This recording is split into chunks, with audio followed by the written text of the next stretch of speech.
Hello and welcome everyone to Answer the Call. And as you can see, or if you've clicked on the video, the thumbnail or the title is a little bit clickbaity, but I had a really hard time figuring out how to put this into a title form.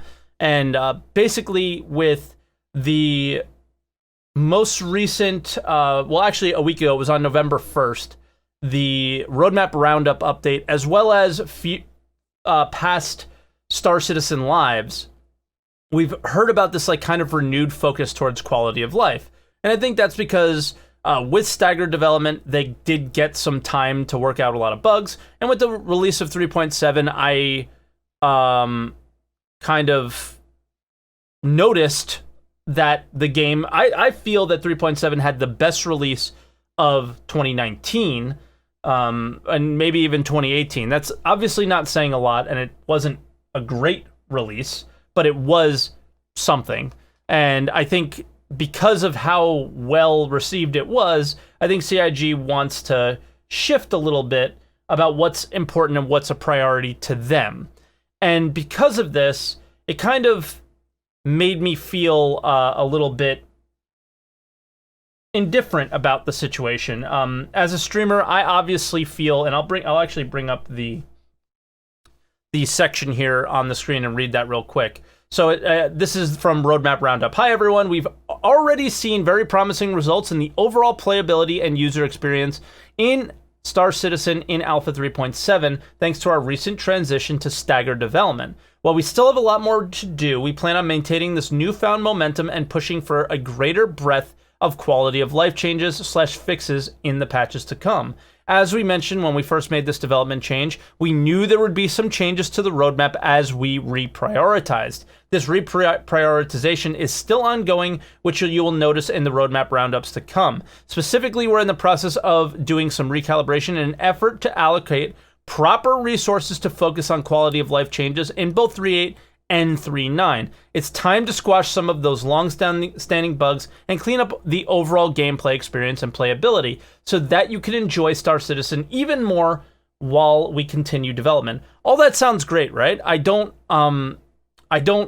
see this as a negative, but I always try to look at Star Citizen in a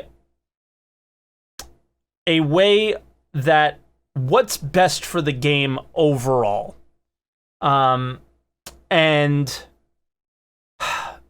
I don't necessarily know if this is it. And I always start out with I'm not a game developer. I don't know anything about it. Everything that I know about game development is from what Star Citizen tells us, right?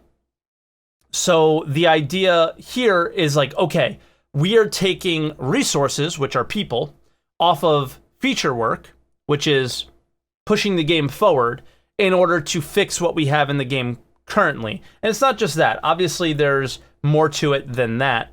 But this started getting me thinking about things like, what's a priority in Star Citizen? One thing that we've always heard, like Disco Lando non-stop, saying, well, we'd like to do that, but it's not a priority right now. We'd like to do that, but it's not a priority right now. But then you see things like caves. You see things like hover mode. You see things like the RSI Mantis. I don't know in what planet those three things would have ever been a priority over something like salvaging, real tangible piracy gameplay. Right? Where you can, not to mention, thank you, Twitch chat, the prison system that they're going to be, which is like a major highlight of CitizenCon, of a panel. I don't know one single player that asked for any of those four things, right? So that prioritization is a bit weird. Now, there's always the caveat that the things that you may feel and I may feel a priority, like, you know, just in general, obviously I felt they thought it was a priority, like salvaging. It was on the roadmap 300 times and then came off of it. Why? Why were other things prioritized over salvage? That's the answers that we don't get. That's where CIG isn't transparent enough at times, and I get confused. I don't know what's going on. So open development is a thing, but it's hard to understand why certain things are picked and chosen to be used. For example, like, why is interdiction even a thing in the current game right now? Quantum travel takes long enough. There's no benefit for or detriment to interdiction at all at the current point. And then on top of that, they developed an interdiction ship that a player can use that gains no benefit either. So it's just very weird situation for priorities, and that's kind of what I want to ask you guys today. Is what's a priority for you, and is this quality of life changes a good thing for you? For me, obviously, being a Star Citizen content creator, not fighting bugs is great. So in the short term, I think this is a great kind of push as far as development goes, but I think it will hurt Star Citizen in the long term. We don't have another priority that people are very excited about, and this is maybe more of a kind of a hot take that people would get upset about, is I don't think persistence necessarily needs to be a priority. A lot of people say, I won't play Star Citizen until there's persistence. But what's weird is you won't play Star Citizen when there is persistence, because unfortunately Star Citizen is still very much in development, and it's not where it needs to be as far as like a play every day kind of game. And that's where persistence comes in, is playing often and working towards a goal when there's not much to work towards in Star Citizen. Do you want to buy the ship that comes with no gameplay? A Starfarer, an 890 jump, or that's a good short-term goal to have. But as far as like actually playing the video game, there's no real reason to play at the current moment. So my like ending point here is this reprioritization towards quality of life gonna benefit the game, or is it actually going to hurt it? And I have an eerie feeling that it might hurt it, because when everything works and when you have your persistence, you're gonna realize how empty the game actually is. And if this step is to get to the ability to continue to add features and not have so many things break, I'm all for it. Again, I'm not a game developer. I don't understand.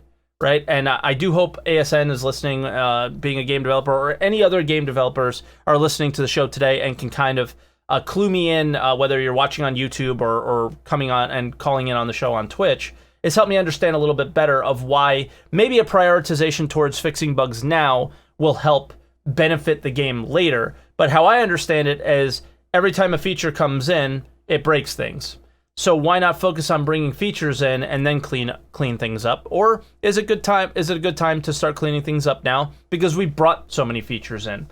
Hard to say. So that's kind of where I'm at on this. I'm a little indifferent, don't know what's going to happen, but I do know that CIG is all over the place with their priorities and what's a plan. The last thing I'll mention is the 300i, right? We had a ship that's now like completely customizable. You could buy things with real money on their website, which was like the most exciting thing for me as far as their funding model went. I was like, oh my God, please shift in this direction, because this doesn't affect the game whatsoever. This is great. Buying coffee machines and water and things like this and paint jobs for your ship is a great way to fund the video game that doesn't have a negative effect on the actual gameplay of it.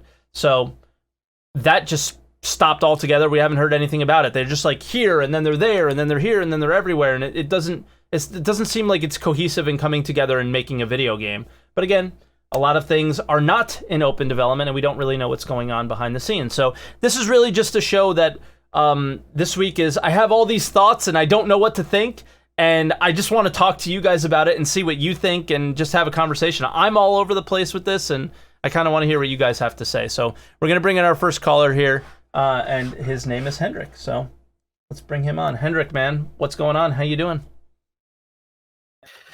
Hello, can you hear me? I can hear you. Okay, I think we should not think about the Star Citizen side, because I don't think actually the PO is a priority. I think it is a test bed for things that go in Squadron 42. And if you're looking on those bugs that were fixed in 3.7, that one I mostly have seen is the bug where stop where the crates and other items falls through the ground on the planets. I haven't seen that in 3.7 yet, and I think that is one of the priorities quality of life they have made. Yeah, I mean, there's And lots of bugs that were fixed, but I think the argument that the Squadron 42 is always the priority and that they don't care necessarily about the PU stuff is, I think it's just such an easy cop out. If it's not a priority, why are they making posts and saying this is a priority? This is an initiative that we're taking. It's like the PU is clearly a priority. That the PU is what sells the game. Squadron 42 doesn't sell the game, so it is a priority and it has to be. I can't like no offense, Henrik. I can't stand that argument. It's such a cop out for so many people that, and I know you're not one of these people, but the white knights of Star Citizen that defend it at any cost, no matter what I say, no matter what, they come at it with that perspective a lot. And it's that, oh, well, Squadron 42 is the priority. That's why your PU isn't good. And it's like, well, if my PU isn't good and it's not a priority, well, then why are they making this a priority right now? Right? So it's like, it is, you know? Like, I'm 100 following you with that, and I also think it's copyright, but I also think it's reality. And another problem is no one knows how to make a good game development or just a good priority in programming. That's actually that's one of those things I see where I study. My teachers always say we don't know how we should how you should prioritize these tasks. Yeah, we just go for it, and it's quite frustrating to sit with those problems. so because I'm a little confused. So I know you're studying game development. So your teachers tell you that often they just fly by the seat of their pants and don't know what's going on, and just make things as it comes. Okay, I mean, maybe like that's the thing, is maybe it's just like a standard game development thing, and this is what it is. But it's just hard to accept it because that's not how they talk about it when they talk to us. They talk about it like they got all their ducks in a row. And I'll let you speak, but there's one more point that I wanted to make. Is if you read the jump point, if you're a subscriber, and this will come on the website, I'm sure at some point, for free for everybody. But if you read the jump point about server-side OCS, they had a very clear and concise step by step. This is what we need to do at each step of the road to get to where we need to be, and they followed that step by step. So as far as like the scaling of the game and the technical side of things, they absolutely seem like they have a plan, from the creating the PU and having it actually be fun and enjoyable and an enjoyable experience now. I think that they're flying by the seat of their pants. I don't think they have a clue what is a priority. It's just kind of whatever is finishing. There might be like teams wildly just research and developing random things like caves and hover mode, and that's what ends up being a priority because it's cool at the time. I don't know. Yeah, I 100 follow with that, and I think actually the step-by-step guide, or what you call it, the article on that jump post, I haven't read it myself, but I think it was there. What is called a user story. How would a player experience this feature? It's something we are writing to figure out what is the problems with this technology, and what should we try to flesh out before we are writing the code, and how a way to structure the actual code, and actually also help us with writing those tests that is embedded in the development code. Yeah, but what does it even that have to do with like the questions that I asked earlier? Is like, why hover mode? Why interdictions? Why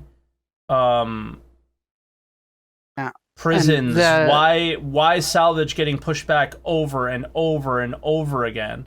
Why can't a pirate kill another player and benefit from it? Why no risk and reward in the current game?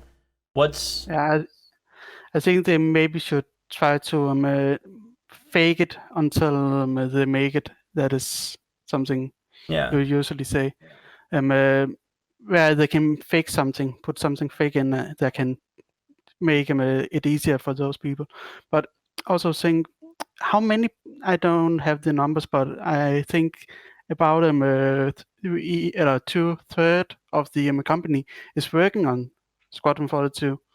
And that is also why we are seeing these features, because they are used in Squadron 42, but something like salvage and those kind of thing isn't really used in there, and that is why we all keep seeing those push back. Yeah. Somebody in Twitch chat makes me laugh hilariously, and I don't usually pay attention to Twitch chat during the show because I like to pay attention to the callers.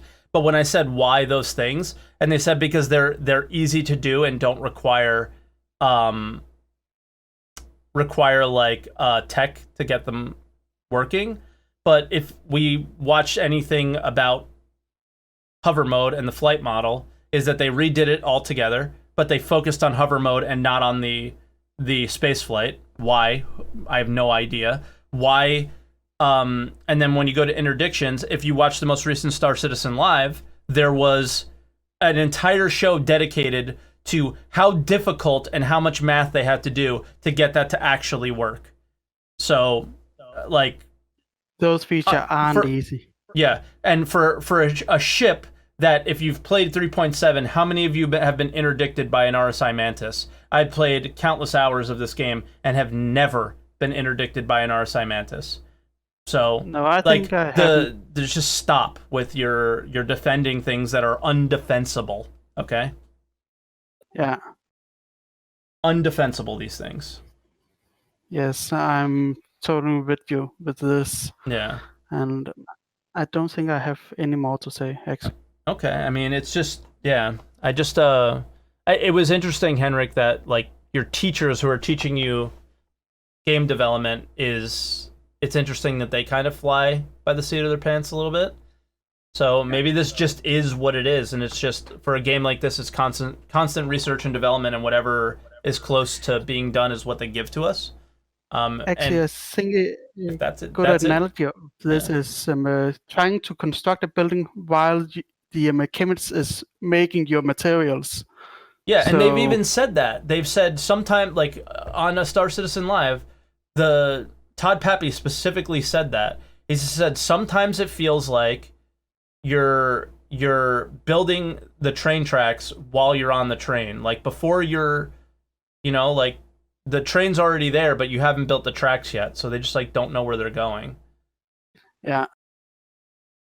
So, I don't know. But yeah, I guess we'll leave you there, Henrik, and thanks for your input as always, and I'm looking forward to next time you call in. Looking forward to as well. All right, man. Talk to you later. And our next caller is, I think, a first-time caller. It's Azarian Reese. So let's... Oh, this is going to be a pain. I don't know why. I have, like, extra steps now to get this to change their name. There we go. I think that worked. I hope. It didn't. Okay. So yeah, give me 1 second, guys. I'm gonna have to figure out which file I'm saving this to, because for some reason Photoshop is exporting to not to PNG, it's exporting to JPEG automatically.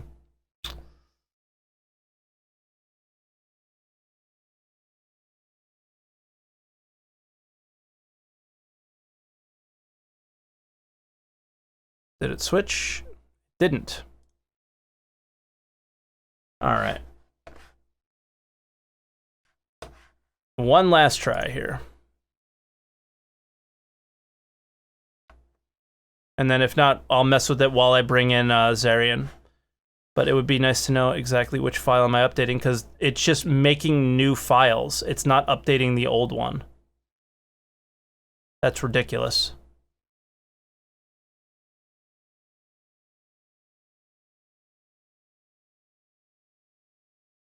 Do I want to replace it? Yes. I don't know. I don't know, boys. I'm just going to do this instead. That's so ridiculous, but it'll work. Okay. All right, Zarian. Let's bring you on, buddy. How you doing, man? Welcome. Sorry for the delay there. That was a little messy. No worries. Thank you for having me on. Anytime. So, what are your thoughts on this whole thing? What's going on with their priorities? Why? How does it make you feel? Do you think quality of life is important? Would you rather see them focus on features more? Well, to begin, let me just say that it also comes off sometimes that they may not know what they're doing, it seems sometimes, but priorities change almost on a consistent basis. Yeah. And so, we have to take that into consideration. So what may fly with the rule of cool today may not fly tomorrow. Why does it have to be the rule of cool? Why can't it be the steps get taken to make, like, the whole thing with Star Citizen is the rule of cool is what they've lived by this entire time, right? It's what's gotten them to where they are now. But at some point, the rule of cool has to stop, and you have to start making the game, right? So the idea of a ship that interdicts people, the idea of your ship flying like a helicopter, your idea of all these things that they've done over the years, at some point it has to shift from the rule of cool to the rule of fun, I guess, right? And a playable and enjoyable experience for their players. And I think that's what the reprioritization is to have a better experience while you're playing. But is that beneficial for the game long term, right? I don't know. I don't think it is. I think it's a short-term Band-Aid. And I agree with that. It would be looked at it in that regard. However, what I would say is that gameplay and ships have little crossover. So you can have gameplay for, like, you brought up the cave situation. Mm-hmm. The cave is an added level of gameplay that we haven't had before. So when you've actually went inside the caves and actually saw how far deep they go, you actually had fun doing that. And then you see guys like Rexzilla running entire operations in there. Yep. So that part of it, okay, you're selling different parts of the gameplay to the player, and then you got streamers who are streaming this stuff, and that helps to pop, to sell. So I can understand from a business perspective why they will put something like that. And then with the RSI Madness, okay, even though I don't really care for the ship, don't really care for the mechanic, it's going to be a part of the game. So before the ship even came in, they've had several, obviously we've been getting interdicted like crazy, nonstop. Yeah. Now, is it a pain in the butt right now? Yes, it absolutely. But once the game is in the more, final state, I doubt we're gonna see it as frequent, just because you're gonna have so much real estate that you're gonna have to cover in order to make that, effect. Or if you're really doing, where all the hot routes are or anything like that, you know how to set up in that particular way.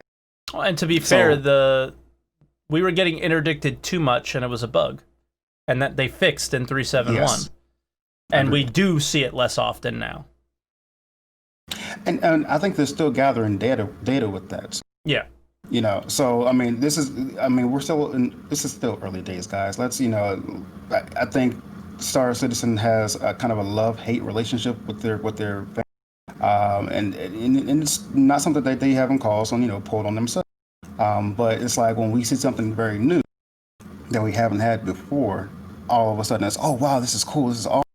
And then the first time you see something that you don't like, it's like, oh, this game's a bust, it's never going to happen, because they're not prioritizing things. And you really have to take things in context. Like, Let them work the process. You know, they may not. I'll be the first to say they don't communicate well at all. But when they do communicate, I've seen so many people, so many streamers, and they'll jump up and say, "Hey, well, you know what? They don't communicate and they don't tell." And then when they do tell you things, it's like, "Oh, why are you doing this?" It's always like it's a lose-lose no matter what. Yeah, they're in a shitty spot, and that's why they don't communicate as much anymore. Right. Yeah, it definitely is, but not everybody, like, it's a lot of the time the way they communicate. So even when they do communicate more, they're still communicating poorly, right? Like the what was it? The staggered development thing was when they did the pillar talk about that. I thought that was good. I thought that they shared that shift in development really cleanly and correctly and all that. But there's other times where when they communicate about things that they do it just in their best interest. But this is not going to be an attack at you, okay? Do not take this way. But gotcha. It's 7 years in, and you're saying it's early days. And I know I've been here all 7 years. Okay? It's the 7th year. I think it's 6 years in. And I've been here through all of them, okay? And most of that was figuring out, and building the company so they can make this game that they promised. I get it, okay? And I also get that what we saw about like server-side OCS and what is really the priority is scaling the game. And I love that. That is what I want the priority to be. But there's the other little priorities that people work on during this time. And I'm hung up, like somebody also said in Twitch chat, on certain things because that's the few things of the wild misprioritization, in my opinion, lately, right? Things like hover mode, caves, all that stuff. We do need a level of cool, but procedural planets, space, all that stuff in general does give you some cool. I think caves was awesome, man. I got nothing against caves. I thought hover mode was cool. I got nothing against it. It's as long as those things are coming online, as well as supporting what the mission team would need. How many times has the mission system stuff gotten pushed back? Economy stuff gotten pushed back? And I know people have specializations on things, right?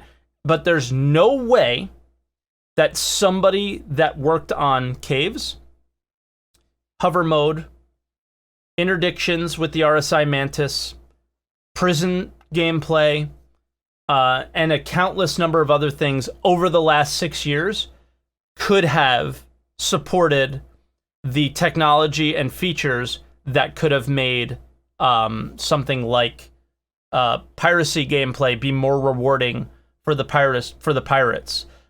Trading between players a little bit more simple. Things like that, right? Things that would take the current early days game that we have today and actually make it a more enjoyable experience for the players, right? And that's kind of why I can't deal with this early days, in my opinion, bullshit comment that a lot of people will say, because it's not early days. We're in year 7. It's not early days. It's time to start making a game. And it was time to start making a game a long time ago, and there was a lot of weird things that just got in the way of it that were the rule of cool stuff, I think. And I don't know. I think I'm getting off topic and getting weird about it, but the early days stuff drives me nuts, man. It's just one of those comments that triggers me because it's not. Okay, so I will push back on that just a little bit. And the reason I will do that is because there's a lot of games, say if you go with a regular developer, let's just say EA or something like that. Yeah. Their game will be in development for 6, 7, 8, 9, 10 years before we even hear about it. True. So this is not an uncommon not to thing. interrupt, but like I figured I will just because I'm going to help prove your point. And it's wildly more simple than Star Citizen. Any other game you could mention would be wildly more simple than whatever Star Citizen would be, right? Absolutely. Yeah. And you know what? Even look at let's just say Grand Theft Auto. Okay, the game fundamentally has not changed. You're stuck on an island. You're pretty much, you got these four walls that you operate within as the border. Okay, fine. From Grand Theft 4 to Grand Theft 5, I think was maybe 8 years, 7 years, maybe. And that's before we even heard about it about to come out to go on sale or anything like that. And the game has not changed. There was no difference in fundamentally how the game operated. It just made it look prettier. That's it. You're recycling assets. You're recycling pretty much a chessboard, and you're arranging pieces on there, in such a way that, okay, this is what's gonna, what we're gonna do, and you add a little storyline to it, and boom, that's it. That's what you got. Yep. This is not that type of project. Okay, so if a regular manufacturer or developer takes this long for what can be relatively looked at as a crap product in comparison, why would you not afford that same opportunity to the company that is doing more work and giving you more game? Yeah. That's the kind of thing that it doesn't really trigger me, but I look at it, kind of shake my head at it. Yeah, and at the same time, I shake my head at, like, when anybody's critical, it just automatically, it's early days, or give them time, and I just have a hard time giving them time when I see things like the like handful of features that came online that I don't feel are as important, and that's just coming from a personal standpoint. I don't find those things as important, but.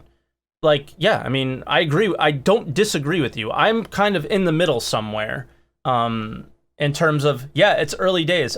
This is 100% my heart of hearts opinion. Is I absolutely will not make. I will try not to make like really hard judgments on Star Citizen until they've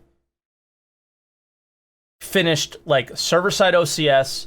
Server meshing, and they actually have the playing field that we're supposed to play in, which we don't have, right? So that's how I feel about it. Like, really, that's really how I feel about it.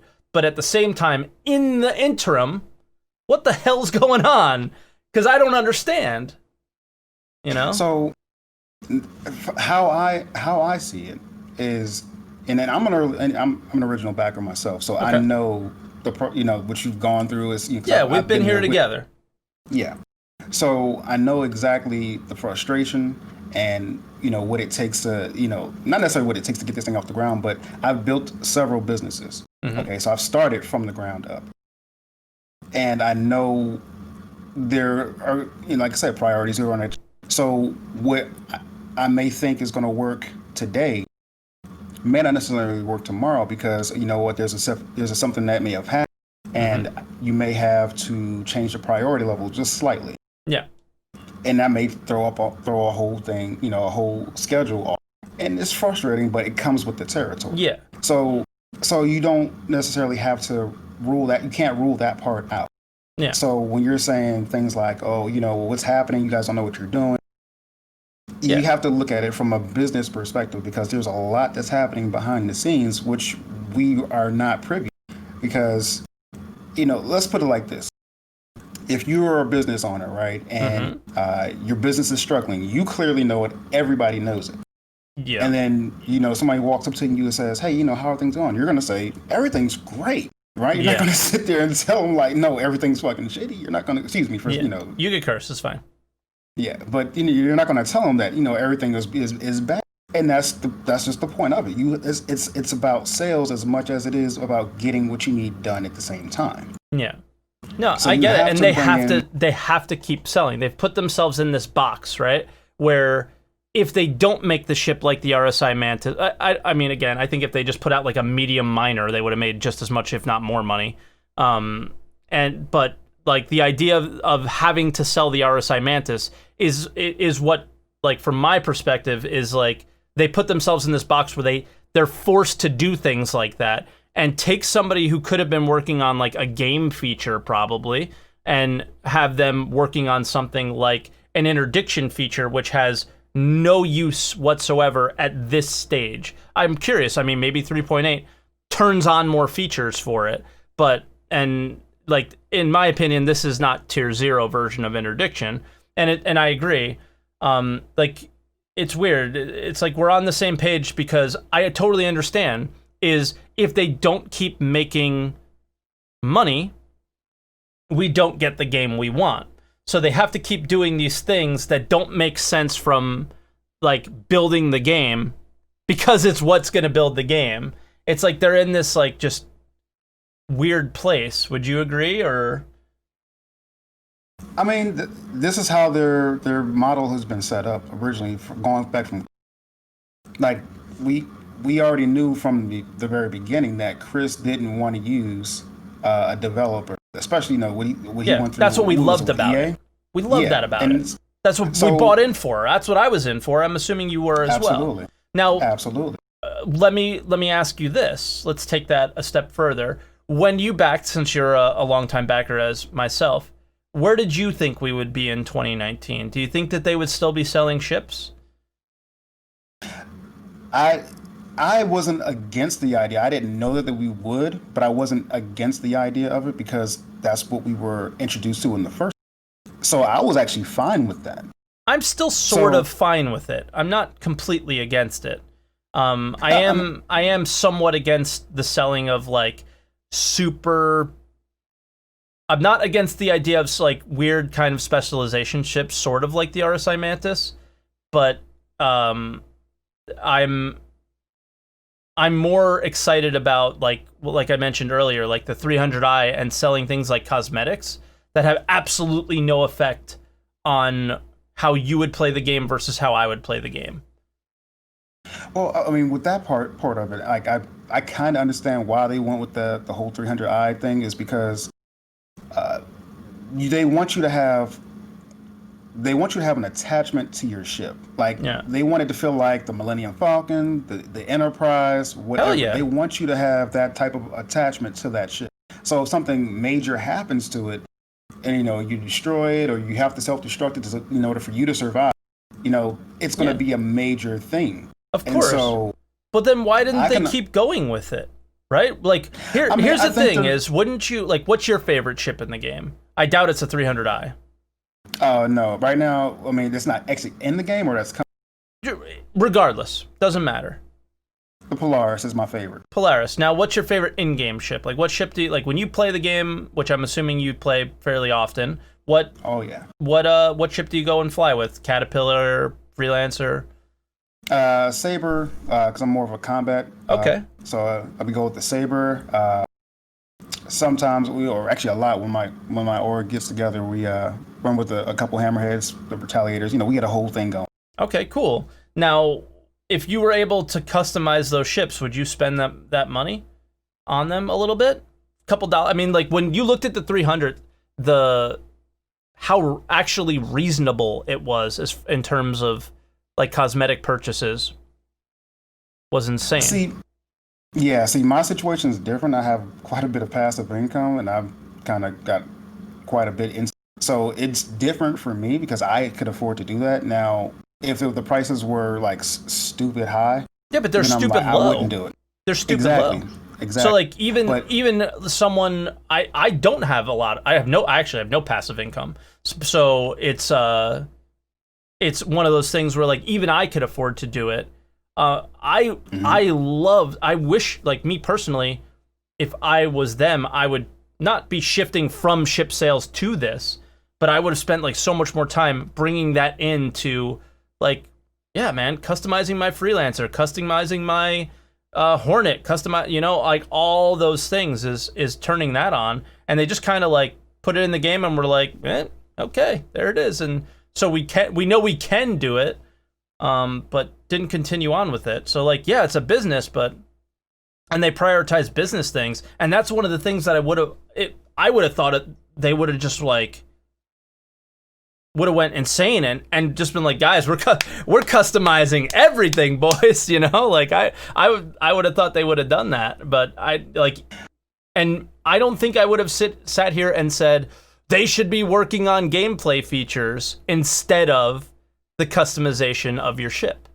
I wouldn't have, because I think that's the the direction that is long-term the best for Star Citizen is your customization of your ship, and exactly what you said was that they want you to become like the ship is your own, attached Absolutely. to your ship. Exactly. And So, starting that now, like, why not, you know? And then they can just keep adding things to put in as you go. well, when it comes to the ship customization, and this is the last time I'm gonna hit on this one because I have a couple things I wanted to jump in on. Okay. But with the ship customization, I think the 300i was kind of a test bed to see, okay, is this even viable? Does do our fans or our backers actually like this kind of thing? Yeah. So I think they're laying the groundwork for that for the future. I don't know how successful it was, but I think a lot of people liked it. Yeah, and then you got there's obviously those who don't, and I hate to throw in a Joker reference. You tell people that one thing is going to be it's going to be one way, no one gets freaked out about it, but when you go the opposite, Yeah. everyone freaks out. Yeah. And I think that's one of those situations where everyone they got kind of a mixed review, possibly. I'm not really sure. I'm not in the, but I think that may have been one of the reasons we haven't seen it since then. Maybe. I didn't like the component maybe selling. It's going to come back. I didn't like the component selling package thing as much because I think that has an actual effect on the game. Anything that takes away from like that starting experience, I think is so detrimental to the player. Have you played like at all, Zarian? Just like coming from, I assume you have a few ships, and well, obviously, like yeah. And Yeah. have you tried playing with like just an Aurora? Start like making another account and just playing that way? Yes, I've done that. It's such twice. a great experience. Yeah. I feel like like when you buy ships, you're doing a disservice to yourself. Obviously, you're helping the development of the game. Like I'm almost entirely sure the account that I've spent over 20K on is not the account I'm gonna play on. It's just gonna be like, here, that was my thank you to, like, I don't know if you were here earlier, but Yeah. I said like earlier, we were talking about like some of the older Star Citizen content creators getting a little bit butthurt about like Lyric being like tweeted out and excited, like they're excited to have him playing the game. And it's like, I don't feel CIG owes me anything. If anything, I feel like I owe them because I have this like nice following of people that I enjoy talking to. Someone like you who I've never spoken to before comes in and joins Discord, and we have, even though we have differing opinions, we have a civilized conversation about things. And, Absolutely. I feel like I owe them, and that's like what I did, like there. You have that account, and I'm going to enjoy the game from that starting experience, I feel like, more. And I really feel like once I did that, I was like, holy shit, I'm doing myself a disservice by not starting with just the starter ship. I think it was such an awesome experience. That's a matter of opinion. For obviously, sure. If business professionals like myself, I may not necessarily have the time to grind up for ships. Yeah. And then, am I supposed to not play the game because I don't have the time to grind up like, someone else? Well, that's where you buy those Chris Roberts bucks on the website, dude. Yeah. That was their funding model the whole time that we were all okay with. Yeah. I mean, there's a lot of different ways we can go about it. If I just want this ship, I don't want to have to put the money into just UEC. Mm-hmm. If I just want the ship, why not just give me the ship? Especially if it's gonna help to expand the project and make this thing last longer and go bigger, and that, I don't see a problem with that. Yeah, I don't see a huge problem with it because the end game of Star Citizen should be a really big kind of universe. I know it's like only 100 star systems, but we see how big the Stanton system is. Right. It's significantly bigger than, and the reason it feels big is because of the travel times most likely. But the idea of the game scale, I don't think is going to be an issue, and I think you're you're gonna be kind of you're gonna get a sandbox experience without too much interference if you don't want interference, right? If you're looking for interference and looking to hang out with people, you can, but if you're not, you don't have to, right? And I don't know. I think you, I don't know really where I'm going. I'm kind of lost my train of thought, but the idea that I take issue with tiny bit is that I still like the idea of buying the money and then you kind of having to play the game, like fly to the place or maybe earn the reputation to be able to purchase a certain ship, maybe. Like, you got to play the game a little bit at least. You know, do you feel that that's like acceptable? Like, that's where I get like the whole model of Star Citizen and the whole idea of the selling of ships was that it was before the game came out. But that was also when they sold us on that idea, and I know they sold you and I on that idea way before things like procedural planets were a thing, and the game scaled into what it is today, which is why we're in 2019 and going on 2020, and we likely don't have the experience that you and I would have thought we likely would have had at this stage. But I think we're also getting a much cooler experience in the long term, and I'm cool with it. But at the same time, I think at some point shifting away from selling ships, because the more ships that you sell and the more ships that you create just to sell, which is what's happening. Come on, right? I mean, it's what's happening. That's what's happening, but they are still a business at the end of the day. Yeah, like you can't deny that they're a business. This is something that's working. They're a business of selling a game. They're in the business of selling a game. The business argument is a tough one for me there, because what are they in the business of? What are they? What is their business? They're selling entertainment. That's basically what this is. This is entertainment. So if there's a cost to it, and people are willing to pay that cost, you know, they have to keep their revenue stream going to bring in more designers, to bring in more developers, and to expand the reaches of the verse to whatever links that they try to achieve. So basically, this game, and how I envision it and how I understood it to be, this is going to be, open world sandbox on steroids, and it's going to continue to grow. So this is not something that's going to be, we're going to just get to 100 systems and we're going to stop. No, this could potentially grow to be something even larger than that. Okay. And this is going to be an ongoing thing, for the future. Yeah. And I gave you as, like, normally we would like keep the calls a little bit shorter, but there wasn't anybody that was really calling in, and now we have a couple more on the line. So let's try and wrap it up for like last couple points here. They're obviously selling something that's entertainment. A video game is entertainment. But I look at it from like maybe a little bit of a different perspective. Is what's in the game now? Do you consider entertaining? I do somewhat, but I also don't at the same time.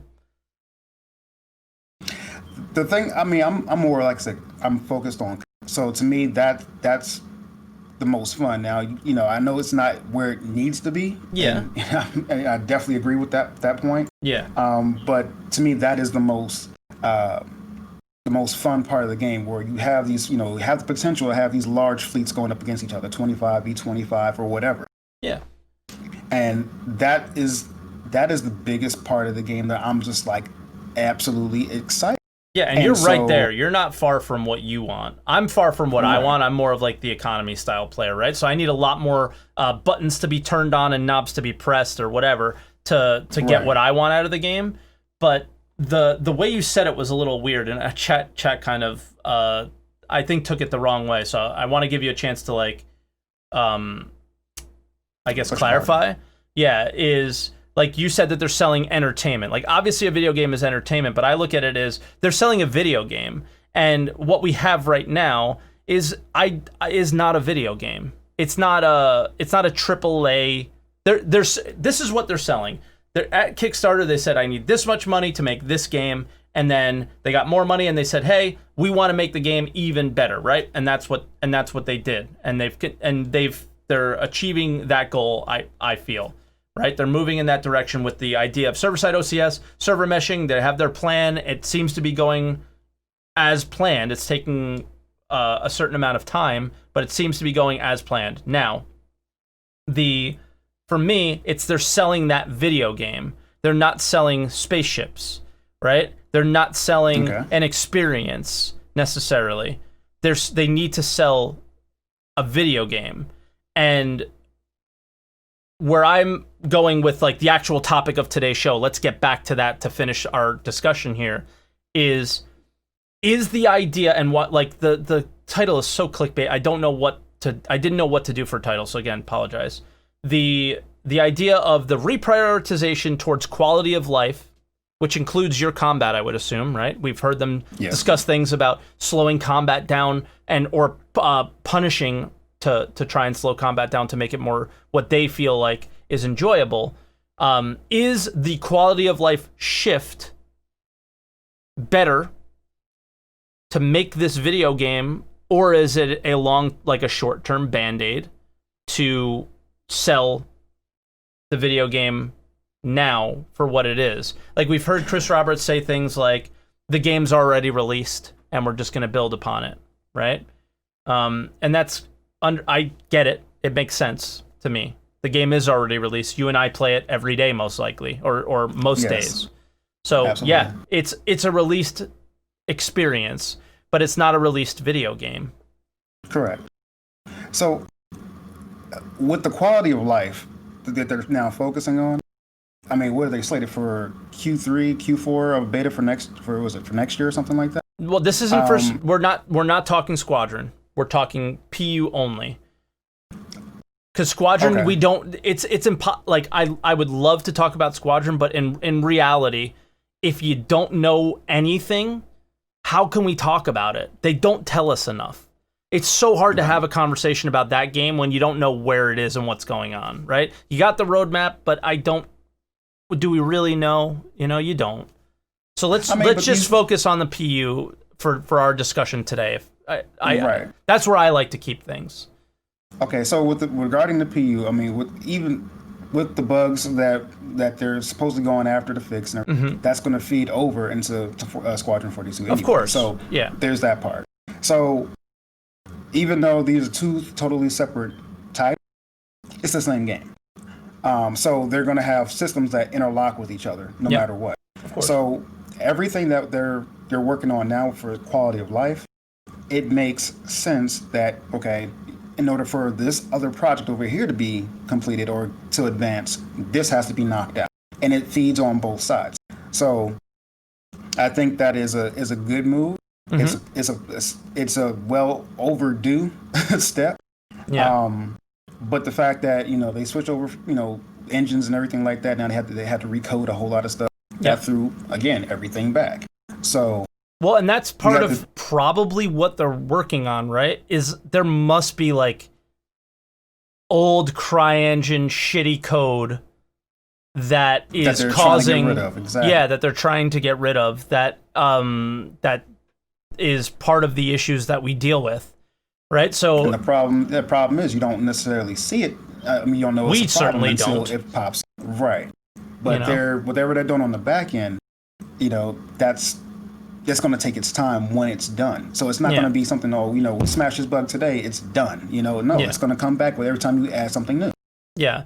And then what do you think about the kind of, concerns that I have with it, where it's like, is this necessarily a priority today, right? Or is it more like getting to that experience where you and I say, this isn't the Star Citizen like alpha experience anymore, or tech demo, or whatever the hell you want to call it.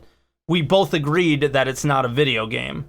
Is it more important to you and this is just your opinion only, man, is it more important to you that they do some of this quality of life stuff now? Or is it more important that they continue to add features into the game and get to that point where we can call it a game? And maybe those things aren't mutually exclusive. Maybe they can be doing both, and I don't think they are. but I think they are sort of in the sense that some person that would have been working on gameplay is going to be getting pulled off to fix a bug that's been in the game for 3 years or whatever. I mean, if we're going to see an on-time, and I hate to bring Squadron in, but if we're going to see an on-time release for Squadron, they have to get these bugs fixed. Yeah. So, as far as the economy and stuff, I would like to see that stuff advance because it's nowhere near what I would like for it to be. Yeah. But that said, they need to tighten the screws on a lot of things right now. And if they don't do it now, they're likely not going to be able to do it later on, and then we're going to get back at the same problem. Okay. Where it's going to be a love-hate relationship with, they're not focusing on this, and then, now they're focusing on it. Is it too late for that? So it's like you gotta pick your poison. Yeah, man. All right, I'm with you there, and like that's the whole thing. Is when I started the show today, is I didn't know what to think. I think that there's all sorts of moving parts here, and I don't know what's good and what's bad. Obviously, again, I'm not a game developer. I'll say that over and over again. I don't have a clue what the hell is going on, but I can put things together and say, well, if they're working on quality of life, somebody that would have been working on a feature is not. So but I totally agree with you, is if they keep letting these things pile up, there's no way we'll ever have a good experience in the game. And if they continue on with this staggered development thing, where as features come in, they should be functioning better, which is what they told us, then maybe cleaning up all the mess from all these years will allow those features to work better in the long term. So maybe it's a better thing. So, yeah, man, Zarian, I think that was a really fun call, and I'm glad we had it. So I appreciate it, and I hope to hear from you on one of our next shows in the future, man. Absolutely, man. Thank you for having me. Anytime. Thank you. All right, so Kazu, are you next in line? Or were you just sitting in there? I'm assuming you're next in line. It's just one of the mods, so I don't know. Sometimes they sit in there like talking to other people that are in calls. I'll just bring him in and ask him. Hey, are you next in line to call? Or were you just waiting for people? Okay, cool. I'll switch your name now. So what do you want to say?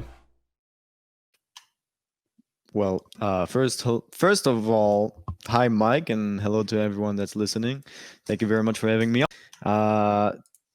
The reason I'm calling in, this is the first time I am calling in, is because I do like the topic. It's very general. Yeah. Does Star Citizen have a plan? Where is this ship going? Where is the CIG ship going exactly? So if I may, I'll use the metaphor of a ship. A ship needs a captain. Usually he's on the deck. He's out there steering the ship, telling the crew where to go. Yeah. I haven't seen or heard from the captain of this ship in a while. Do you agree? I agree. I don't know where this captain is, but I think he's hiding somewhere currently, and maybe we'll get some answers. He got scurvy, dude. He got scurvy. In CitizenCon. And we're gonna see him at CitizenCon. We might get some answers at CitizenCon or not. I don't know, but CitizenCon happens every year, and we always have these hopes and dreams. But regardless, we have to give them a chance, right? CitizenCon coming up soon this month at the end of it. But my point is, if they have a plan, we don't know what it is. Regardless, they might have a plan. They don't. Yeah, they don't have a great way of communicating it, because if they do communicate what their plan is, like the last caller said, things change all the time. Priorities change. So if they lay out their 5-year plan for us right now, it's obviously going to change. And what happens? We get upset, and I make an answer the call or another YouTube video about why I'm so angry about this, that, and the other thing. So they started going more internal and saying, here's a little roadmap of the features that we are working on for these quarters. And they might move, they might not. And they've moved less lately than they've moved in the past. So it's like, do they have a plan? Mm-hmm. The reason why we ask the question is because they can't tell us what their plan is. Because we're such a toxic community about it. In general, the captain has to steer the boat. He steered it from the beginning. Yes. With the fundraising, the announcement. It was obvious then to give us, we're going to do XYZ within this I don't know if they said this time. Yeah, they did. Time period with the release of Squadron Answer 42. the call I'm letting go of 2016, that. dude. Answer the call. I'm letting go of 2016. that. Yeah, Exactly. Me too. Answer the call. I'm letting go of it. I'm not even mad. You know what I'm saying? Like it's not about that. But what it is about is it's 2019, and just before me, you talked to the other caller, and you told him, yeah, this is not 2019. You Where can't did you use think the we're gonna early be? days. Yeah. Where did So and it is 2019, and I'm not asking for X, Y, and Z. I'm asking for X. I'm asking for Yeah. the nearest future goal and for you to execute. But let me just continue to my next point. Before which you is go comfort. there, though, Yes. they do give you X with the roadmap. That's X. Yes, but okay, the roadmap is cool, but every time they come out with a roadmap, there's delays, etc., and it's big delays. Like big features are moving from 3.x to 3.y every time. Mhm. Am I Oh, wrong? you're right, absolutely. But they give you what they can in the short term, and Sure, what they're okay. comfortable giving you. But it's yeah. I mean, I'll let you continue. I'm sorry. It's tough. I mean, I don't not- envy their the- situation that they put themselves in. sure. So to my next point, this goes pretty well. Is comfort Mm-hmm. and leaning on backer funding that is less demanding than the publishers. Yeah. No matter how publisher demanding goals, we are, basically. we can't shut the studio down. Right. So, for example, in October they had about 4 million raised, mainly due to the Mantis. Correct. That's what people are. Yeah, that's what I saw on Twitch chat. I actually haven't looked that's at what it. I'm going with as well, because Twitch chat always is correct. From what I saw in Google, I Googled it. They said Twitch chat is always correct, so that's what I'm going. True. Regardless, I'll put some funding true, yes. model on the screen for people. There you go. All right, you do that, Michael. All Yeah, right, so we have you keep 4 talking. million raised, and maybe in November we're gonna have, I don't know how much raised, probably the same or more. And these are big numbers. I don't know to the company if it's big. I think it's quite decent income for them. And did they satisfy? I would like to ask you: did they satisfy you during October's release, or October-November release? Do you think it was justified with their kind of income, the way 3.7 released? Like, was there enough in the game based on how much money they're making? Well, in your opinion, are you happy with their release in 3.7? Yes, but only because it feels like 3.7 was the first time that the train isn't wobbling off the tracks and going in all different directions. 3.7 was the first time that I felt like, with that staggered development thing, they came out on a video and they said, this is what we're going to do. And it seems to me that they're doing it. Now, I do think that this time, yeah, for the first time, do I have confidence in these guys? This is the first time in a long time that I have the utmost confidence in what is happening. And it's because of the 3.7 releasing.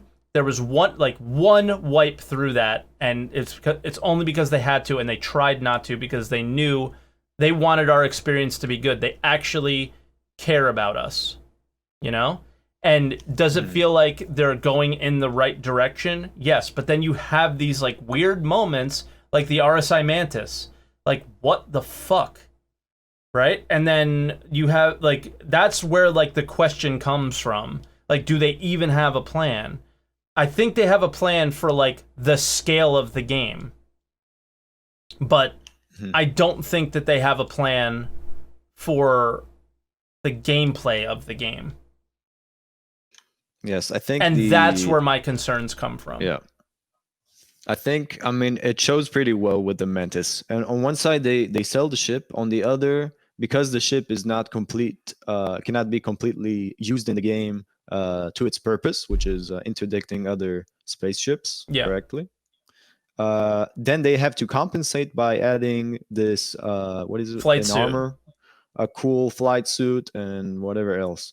And to me, that shows that they must, the captain of this ship needs to navigate this company to make a product that sells itself first. Yes.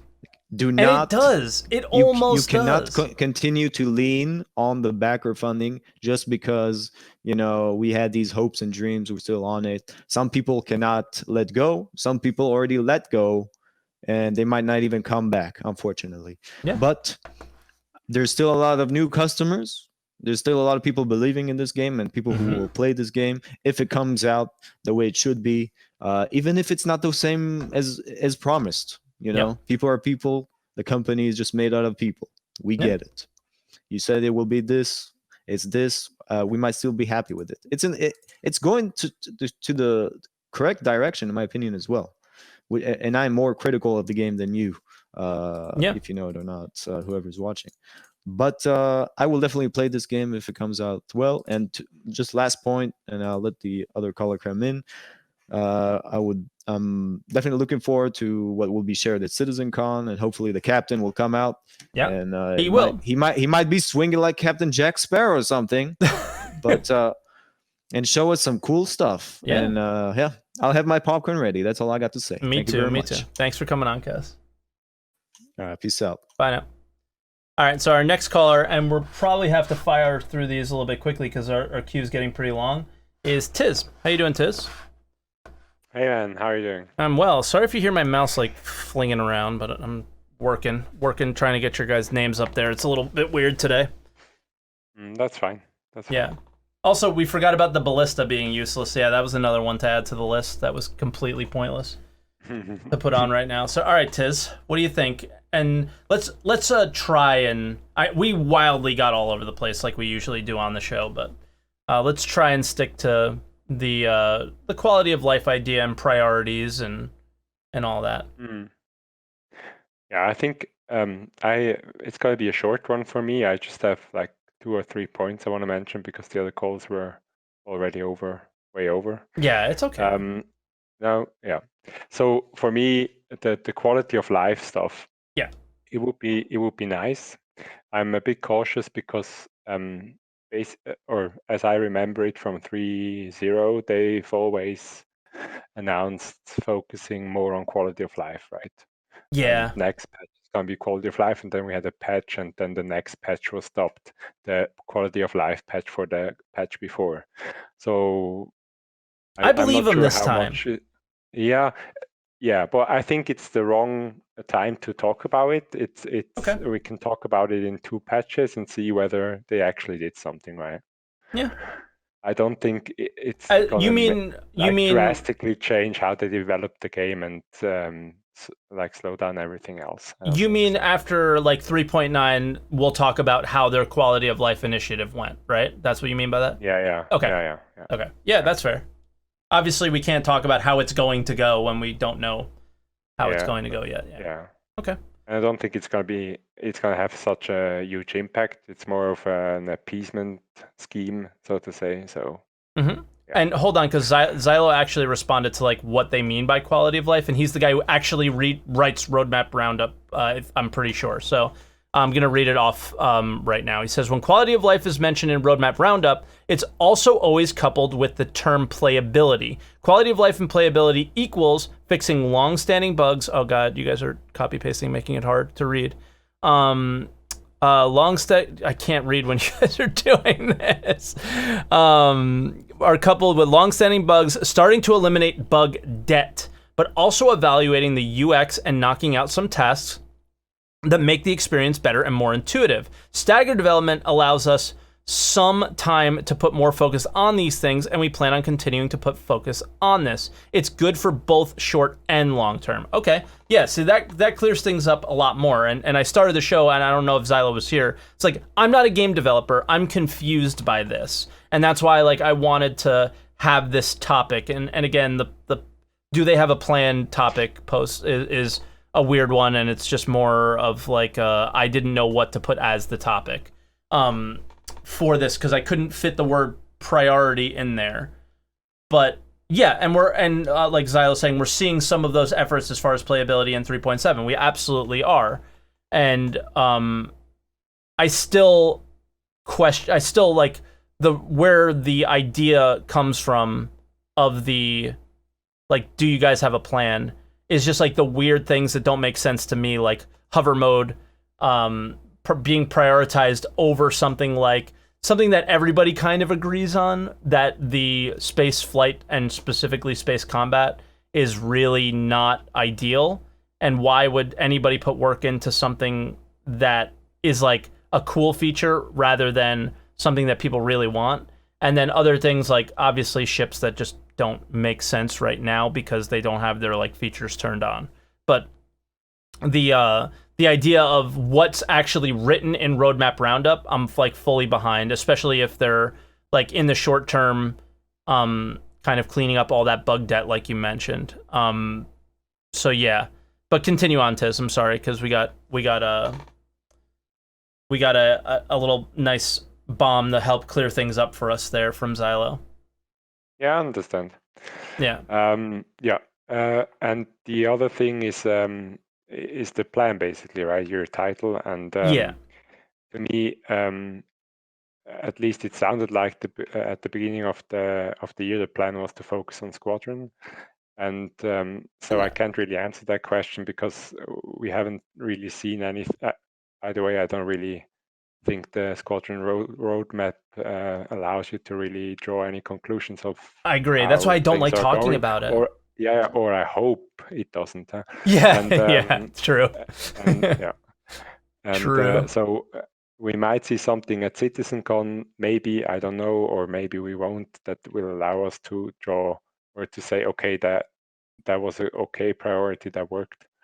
And I think it's also important to not just lump everything together, because in the PU, I think there are some aspects that are progressing really well and are iterated on very regularly, like the missions with Luke's team. I really mission sharing there. Yeah, and amazing. There's like from patch to patch. No, I mean, like every patch you get something more, and it's fine. And then you see other stuff that doesn't move.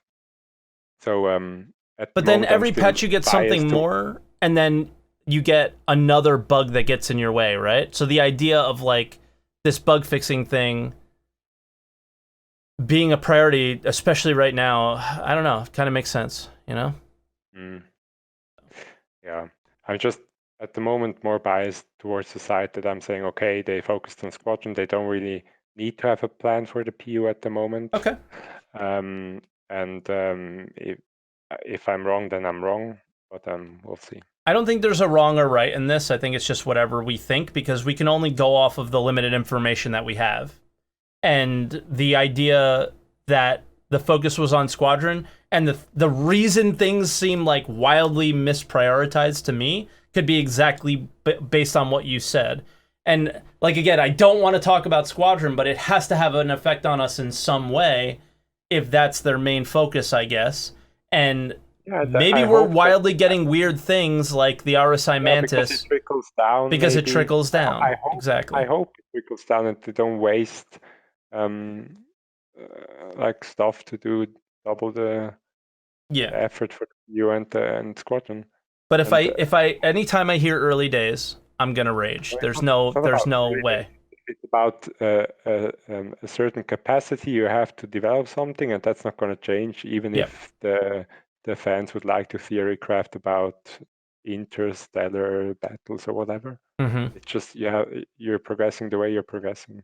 Yeah. And I think that they have to have some guy crunching the numbers, what sells more, like with customizables and the Mantis, because they're not dumb, and if they choose to do more ships like the Mantis, then customizing maybe didn't bring in so much. There's likely analytics behind it, yeah. Like, I mean, again, I know we get critical at times, but there's... Fuck, I've called them dumb before, but I think it's just out of passion, you know? I don't actually think any of them are dumb. We wouldn't be in the situation that we're in if they were, right? I think they're really smart, and they make decisions based on like information that they have. So yeah. But all right, Tiz, is there anything else you want to add before I bring on the next one? I think that's it. Yeah, I think you hit some pretty Pretty nice points. All right, so we're gonna bring on Alysianah, man. I'll talk to you later, Tiz. All right. Bye now. Thank you. Bye. Oh, I let him go a little earlier before he finished. Whoops. Sorry. Hey, Alysianah, what's up? How are you doing? I'm Can you well. hear me okay? I hear you great, loud and clear. I'm just gonna bring your name up on screen while we do this. All right. So, Me? what are your thoughts I on just- everything? Yeah, so for me, I just want to start saying I don't regret anything that I've pledged at all. Agreed. I believe in their intent. I believe CIG intends to deliver everything that they've promised or committed to us. I think there are going to be compromises that some of us aren't going to like because the scope just got so big and we Yeah. asked for everything and kept giving money for everything. Yeah. And they kept saying yes. Yeah. So I think we're going to see some compromises and we'll just all have to live with it. Yeah. I understand now, although it bothers me sometimes, that Squadron 42 has to be the focus because I think if they don't deliver that really, really well, it has the ability to tank this whole IP. Well, If yeah. Squadron comes out and it's not really good, it's going to be really bad news. It will The- shake everyone's confidence. So it's not get even that shaking that has to anyone's. be a priority. So I think that's a good thing. Yeah, it's not even shaking everyone's confidence. I listened to another Star Citizen podcast, and it's called Guard Frequency. Have you ever heard of it? Yes, I have. Okay, well, they've sort of shifted towards the really negative side, like most of the hosts on that show, besides Kin Shadow. Kin Shadow's actually one of the regular hosts. And the main host of the show is like incredibly on the negative side, but he's also like a lawyer and follows the funding really heavily, and he's kind of got some facts behind it, so it's hard to deny like your statement is based in fact. So there's this deal with this guy, $47 million, right? And how those deals work a lot of the times is there's like triggers towards the funding. So they may not have gotten the 47 million initially. There's all sorts of things that could have happened. Like they have to hit certain goals to trigger the next funding bit. And the like basically what he said was like looking at certain numbers was that they needed that 47 million, and that 47 million wasn't being used for advertising dollars. It was actually being used for development because of the way things are basically. Now, this is all what I heard on his podcast. I don't necessarily know if any of that is true, especially because of who it's coming from. But I think what you're saying comes from some form of factual evidence that like if they don't deliver on Squadron, that it has a really negative effect because that money that was pushed into the like that money that came into the game was for that. And if they don't deliver on kind of that, like I don't know what the repercussions are from that that person who you know put the money in, because there likely is some sort of clauses and things that are involved in that business deal, right? So yeah, I mean I think it has a lasting effect. The fan base would be scary. On top of what we would think. Right. The plan that worries me the most, and I used to be a diehard, we need to have X amount of star systems when we release, because I bought multiple versions of ships at different sizes thinking if I want to solo, I can be, right, I can be in this system, and then when I want to do it with my org, I can be over here. With my family, I can be over here, and it won't feel like I'm repeating content. So like I have every version of a medical ship and all the variants, of exploration.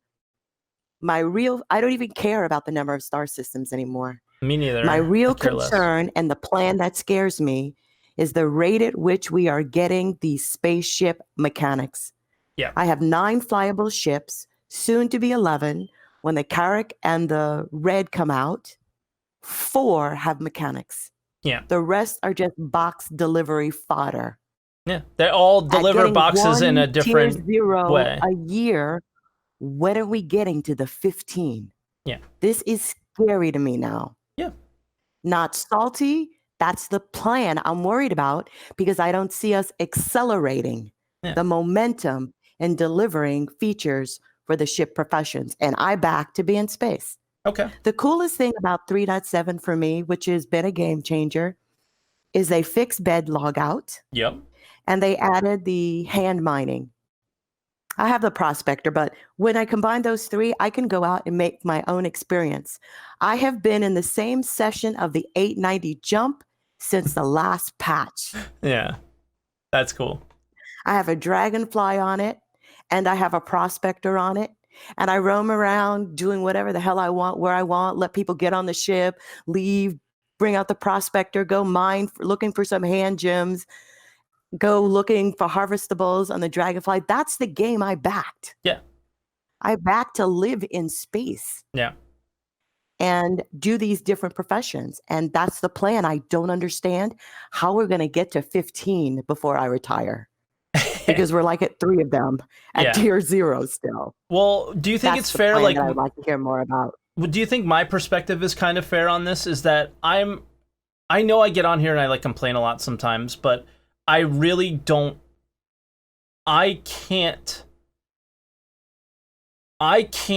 feel the way you do right now about those mechanics until, like, I think that the focus should be on exclusively this, like, they have to get to where they can scale the game. And that doesn't mean 100 star systems necessarily. Like you said, I care less about it now than I did before. So their plan worked with procedural planets and the quantum travel times in between them and how much gameplay that we can have around an individual planet and all of its moods.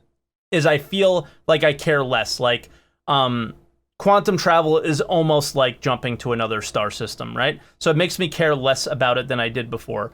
You know, mission accomplished, Chris. Good job. But the thing for me is the idea of, until we have like server-side OCS, server meshing, and you have the blueprint for what this game will exist in, I have less concerns about the ship-based or any based mechanic. And it kills me to say that, but I feel like it's the right thing to do, is say, this is what the box is going to look like, and then put the sand in it. And I think that they've like been changing the size of the box and shaping it in all different ways, and sand is spilling out, and so salvage has to move down the roadmap because the salvage sand fell out. You know what I mean? And that's kind of how that's how I feel about it, is like, until you have the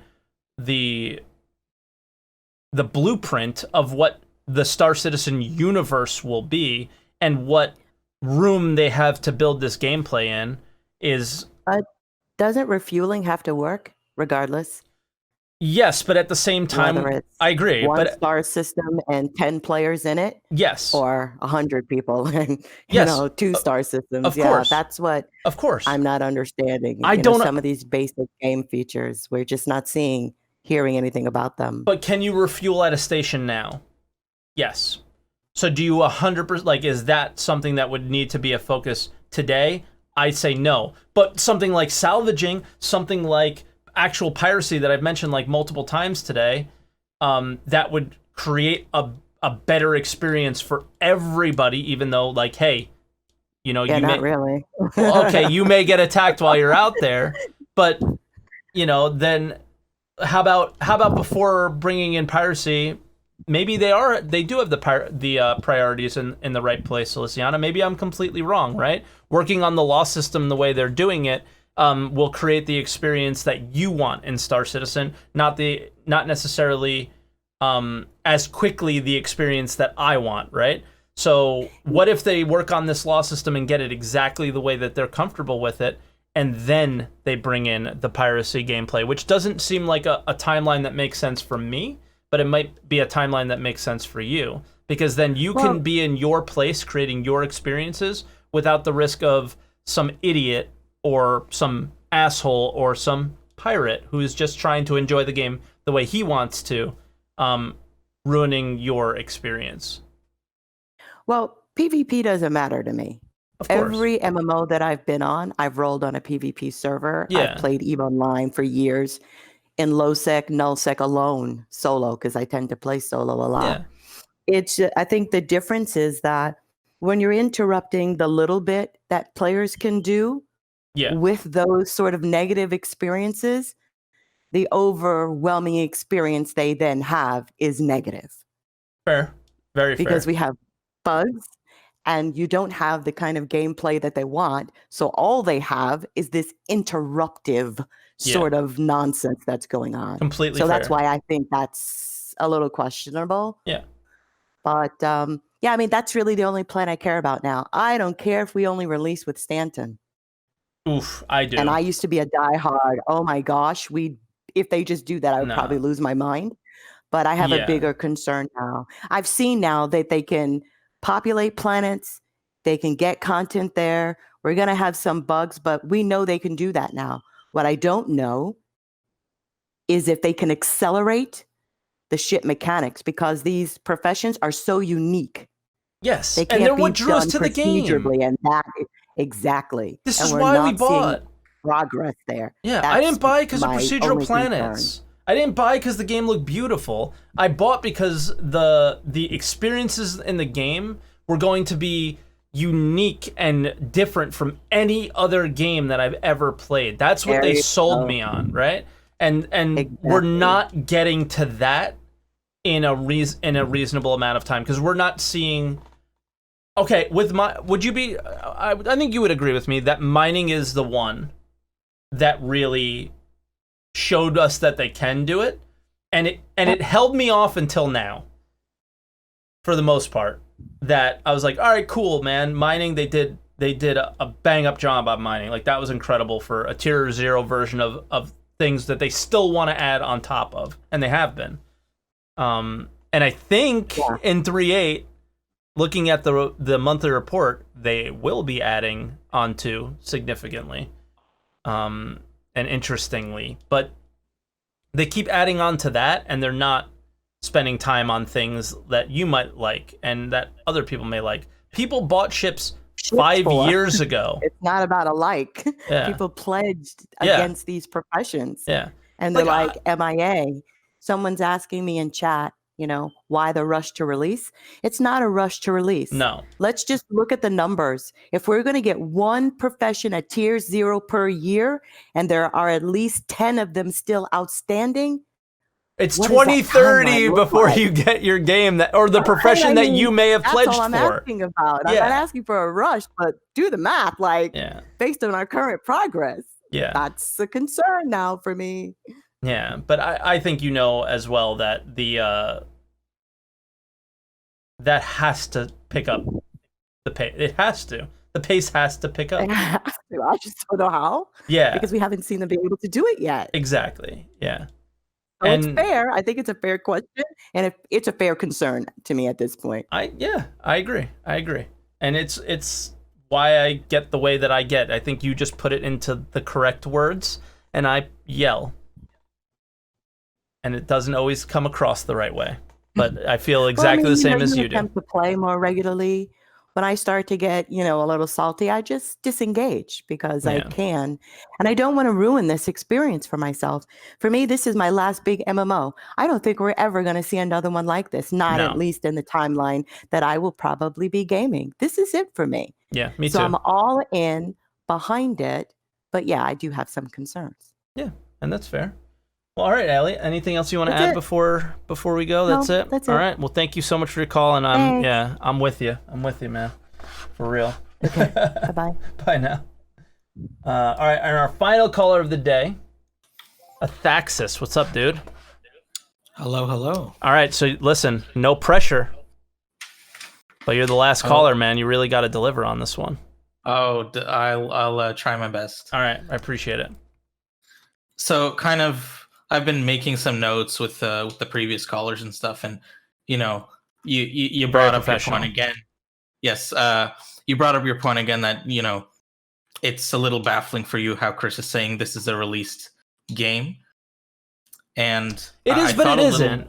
It is, but it isn't. I thought a little, if you're thinking if the game is only a sandbox, then he's actually right. He is. Like if it's 100% sandbox, then it is released, and they're just working on they're adding more features to the sandbox, but they're not delivering a cohesive experience, which is, I mean, not the point of a sandbox. So it's not an MMO. It's not a, space combat game. It's not a space narrative, like space opera narrative, quite yet. I mean, there's bits and pieces. But kind of with that respect, kind of the past few years, which is kind of the time period where I backed, and like you mentioned this before, it's like we're seeing an acceleration in actual features that's coming with just, compared to before, much better stability in the game itself. It's like, yes, like you have crashes all the time, but you can open, like a lot more people can open the game before that could not. And get a reasonable frame rate. There's all sorts of positives, right? There's so many positives, and a lot of the times I think we glare on the negatives more than the positives, which is not a good thing, but that's why I wanted to say at the beginning, like I totally, like there's positives, there's negatives, and I just want to hear what you guys think. And kind of I've thought about back on the last few updates, and for all the things that broke and all the things that were added, it did kind of feel like, I mean, the gameplay features, the actual, randomization of each thing that you can do, like it wasn't so numerous, but what we did see was a lot of core systems work. And I mean, I've seen lots of like MMOs, like when they do like a primary core systems feature, it breaks like numerous other core systems. Elite Dangerous. Just recently had a horrible experience once they put in what are they, the new currency or whatever. It broke everything. Oh yeah, but I mean, like I'm drawing on when I played RuneScape in the past, like they add some new type of like equipment item or some new type of currency that your player can hold. And, there were a lot of bugs for quite a while. Yeah. But I think right now is a good time to do it because you actually don't have game content that's depending on core features being broken that will, I mean, it's not like you can say, man, there was so much to do in Star Citizen and now I have like nothing. It's, I didn't have much to do and now I have a little less. Yeah. Well, and that's my concern is I don't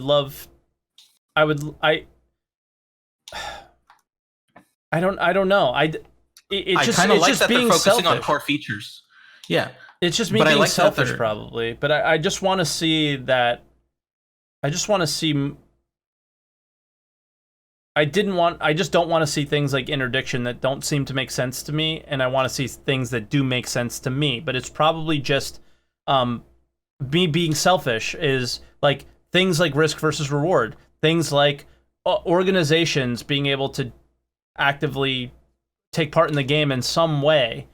And maybe it's just not time. I don't know, I'm like walking myself back to like a positive view lately because if I think it's a sandbox, it's like you don't really need organizations. You just like players can self-collect, emergent gameplay and all that stuff. And you say, well, they said we would have it, but from a sandbox standpoint, you don't necessarily need it to be an organization. Yeah, but was this sold as like a sandbox? I don't think so. I mean, sandbox was one of the terms they used. Yeah. Sandbox, space combat, MMORPG.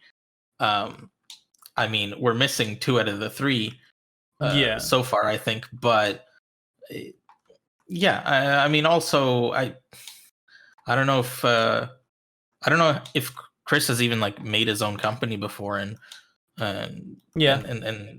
like just from scratch instead of joining in as a creative director to an existing pool of people. Like I think Digital Anvil was his that made Freelancer. Okay, I'm pretty sure.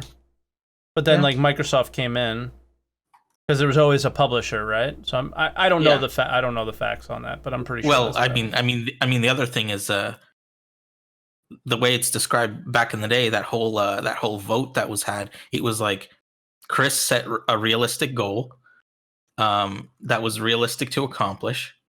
And, had it been a professional publisher, if he asked the publisher, hey, thanks for all your support, but with this, with just this amount of money, I think I can make something a lot bigger. An experienced publisher might be a little more cautious and say, no, we want you to deliver like a workable product first. But he asked fans, and fans said, no, we want the best you can give, no matter what. Yeah. Do you think they're giving the best they can give?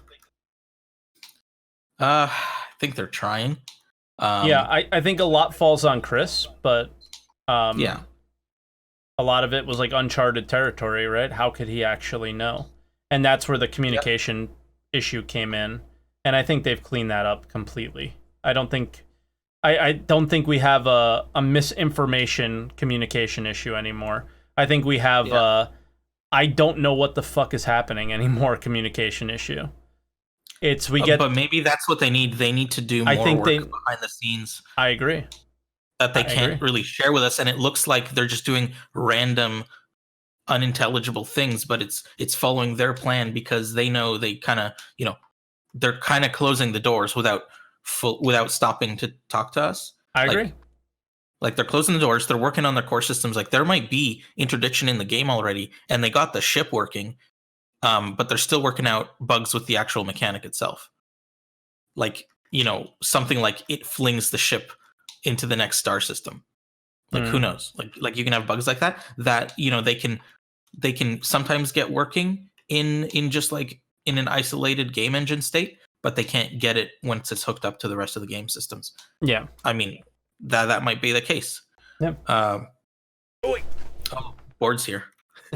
Oh yeah, Board came in and raided during our Twitch stream, so thank you, Board. And okay. but I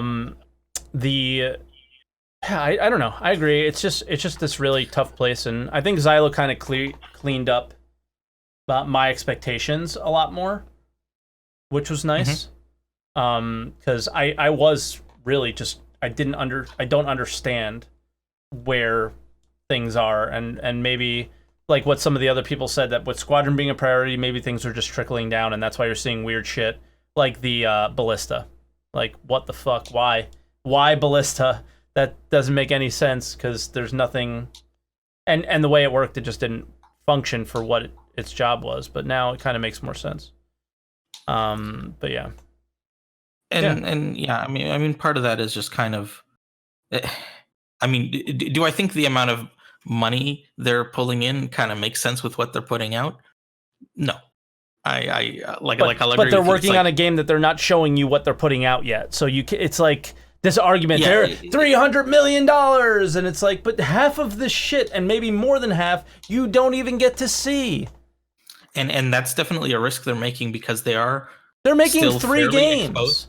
They're making Squadron 42, Squadron 54, and Star Citizen. Like, come on. I mean, they're, but they are also taking a big risk because no, you didn't like my joke. I got it. Laugh at my joke. I'm just kidding.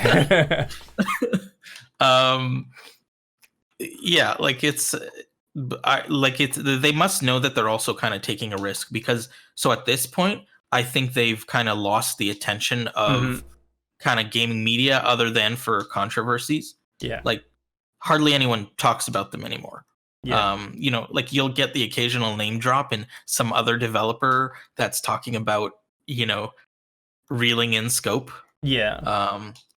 But largely they're kind of unheard of. But you gotta make sure that what you deliver in the end is at least enjoyable to the point where people aren't gonna say, "Wow, 20 years." And this is what we get. Well, we're at 7 years, and this is what we get. So when is the end for you? They have to deliver something sooner than later. Yeah, I definitely think that they should be prioritizing for a kind of minimum viable product, for lack of a better term, is in and around 2020. I'd argue. Oh, yeah, 2020 or 2021.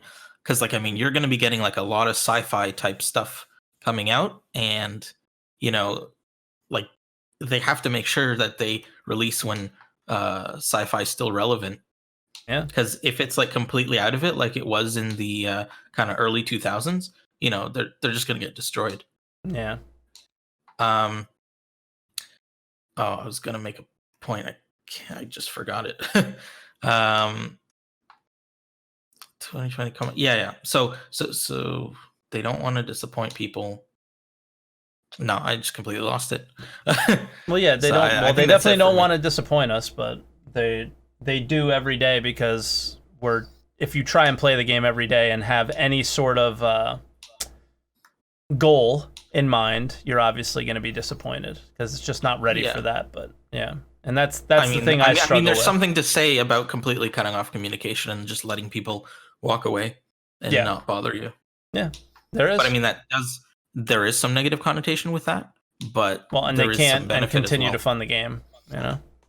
Oh, that's true. So there's that, which is a big problem. Well, if they control their spending a little better, maybe. But that might involve cuts. But that's a different conversation. That's the one positive. We've never heard them talk about cuts. They're still hiring, and really trying to make this happen. So there's something to say of the effort that they're putting in. And just to be clear, because the entire Twitch chat raged, I'm just saying make progress in 2020, guys. I don't mean actually deliver on the persistent universe in 2020. Oh, I just remember my point.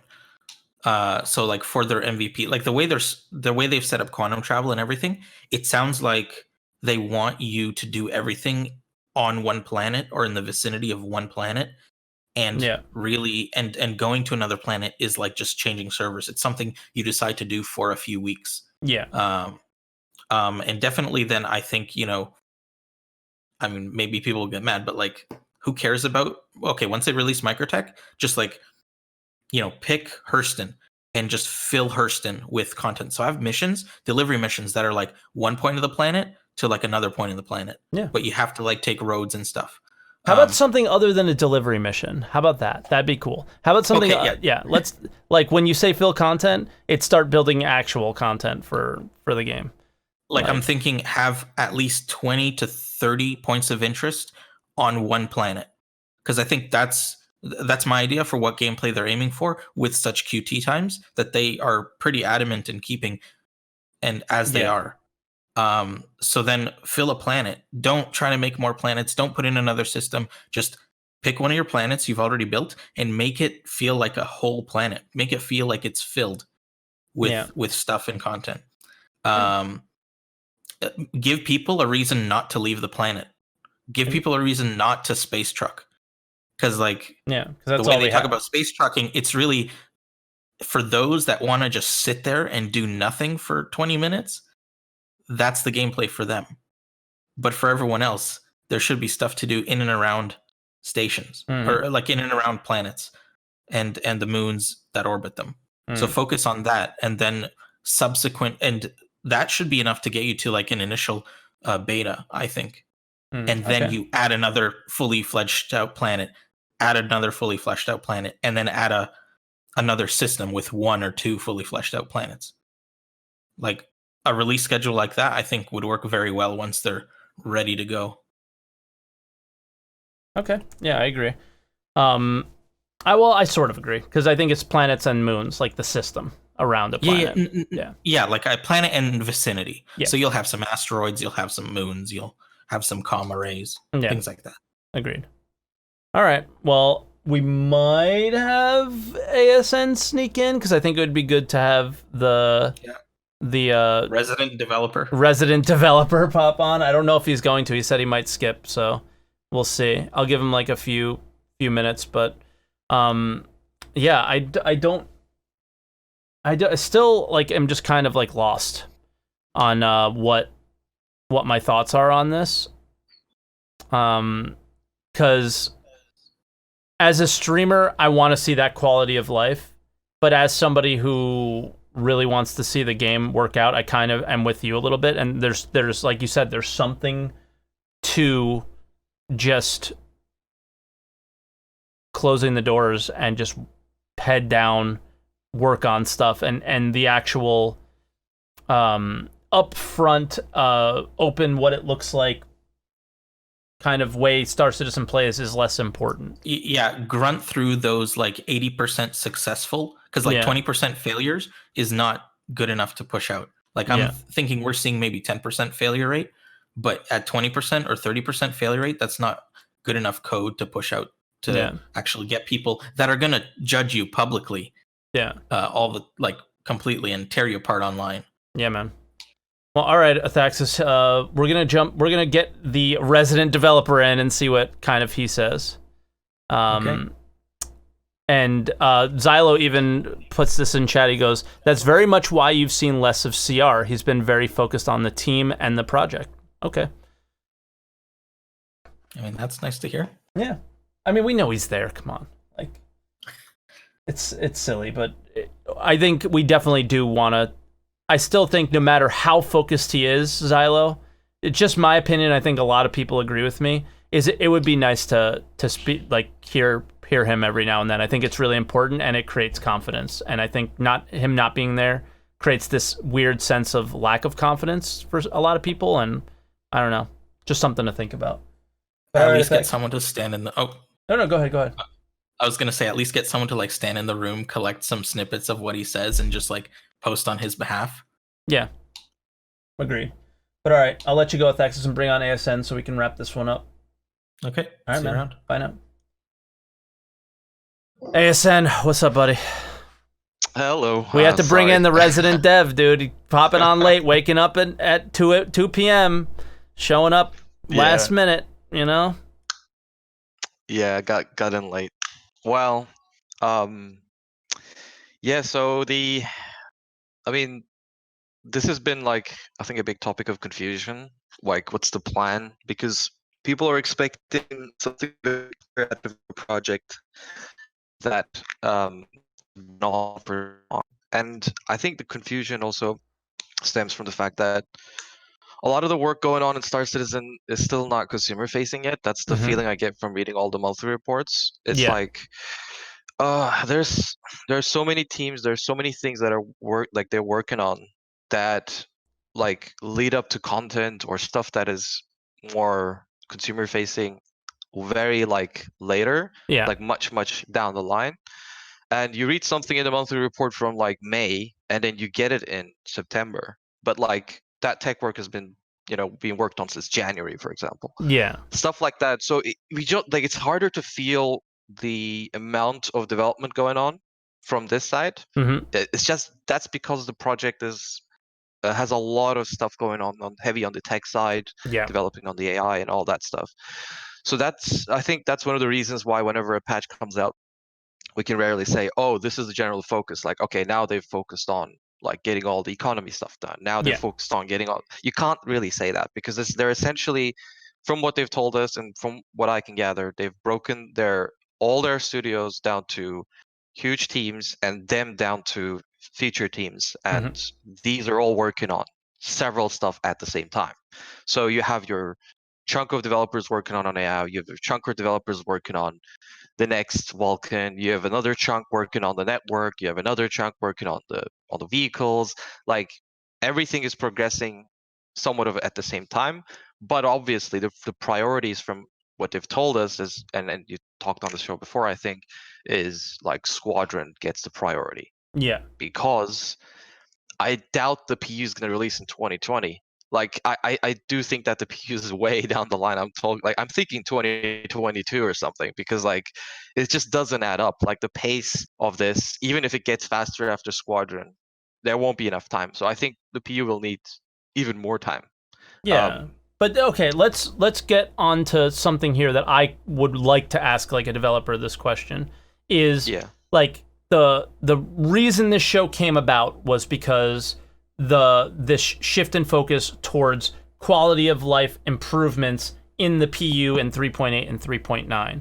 And with that, there has to be some features that fall off of 3.8 and 3.9. And if I remember correctly, we've already seen like the addition of prison gameplay, which is like weird, and that's where like, do they have a plan? It's just prison gameplay is like, why? When there isn't actual piracy gameplay yet. And then like the thing with like New Babbage, right? It's split into like two now. There's the exterior and the interior. And I imagine some other features that we've seen over the last year have fallen off for various reasons, and maybe quality of life is one of them. But as somebody who works in games and is a developer in games that has like a little bit more of a unbiased opinion because they don't work at CIG, or they don't hate CIG, which is like a lot of where people get their information from, right? Is either you get it from like an inside Star Citizen, or you get it from some asshole on the internet. Now, for someone who's a little bit less biased, is something like shifting focus towards quality of life, is it something that is beneficial, or is it something that like long and short term, or is it something more short term? Like, we already had Xylo pop in and say it should help both. And I'm not re-asking that question because it's like I don't believe Xylo or anything like that. That's ridiculous. I obviously do. But I had already kind of, that was the whole point of the show today, was I was basically asking everybody this. Yeah, okay. So I think is that something you want, and does it make sense to you? And you have like a different perspective than the average caller. It makes sense for some things, but it really doesn't make sense for other things. So, and I'm going to explain it this way. In a project where like things that come to the game, even at this late stage, can break so many things before it, and they do. And I'm pretty sure we don't see most of the things that break because they generally happen in game dev. Yeah. It's really hard to focus on quality of life. And I think that's why CIG picks and chooses what to do QL on, because it doesn't make sense for other things to have done QL on. For example, the physics work is like one of the good examples of that. Like, it works, but when it bugs out massively, right? Yeah. Like, it's like disturbing player gameplay. So you wouldn't QL on it because there's still development happening on it, and they're still trying to do the refactor. They're doing a lot of code changes on that.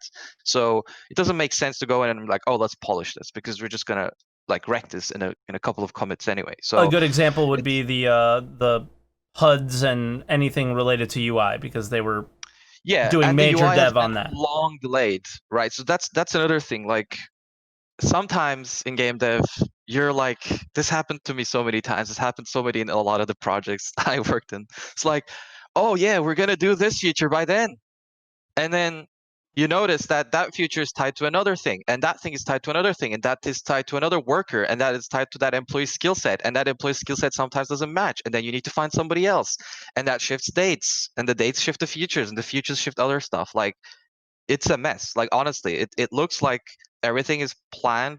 You try to plan most of it, but that just generally doesn't work, especially when the unknowns are so complex in a project like at this scale. Yeah. And that's why they do QOL, they do bug fixing and polish on where they think they'll get the most benefit. So that's what production leads do. They look at the stuff, and especially in a live game, the perception changes, because in a live game, you're not like, oh, like, okay, we're going from 0 to 100%. And like, if you're not a live game, you're like, okay, step by step, you're going to 100% completion. Mm-hmm. But in a live game, it's like you get the feedback. You can't just ignore the feedback for 2 years, right? Like, you have to change a few things and turn it and be like, okay, this part of the game is really bothering the players. We're losing a lot of like players to this issue. Bugs are really like, game breaking sometimes, and it's really detrimental to the experience. So you change some of the focus from the live team, because CIG is broken up to these dozens of teams. Like, they have a live team that is focused on the live experience, and they're like, okay, instead of developing another feature or working on that, we'll just focus on the QL on this, because we can reap the benefits of it, and we won't break it in 2 months again, right? Yeah.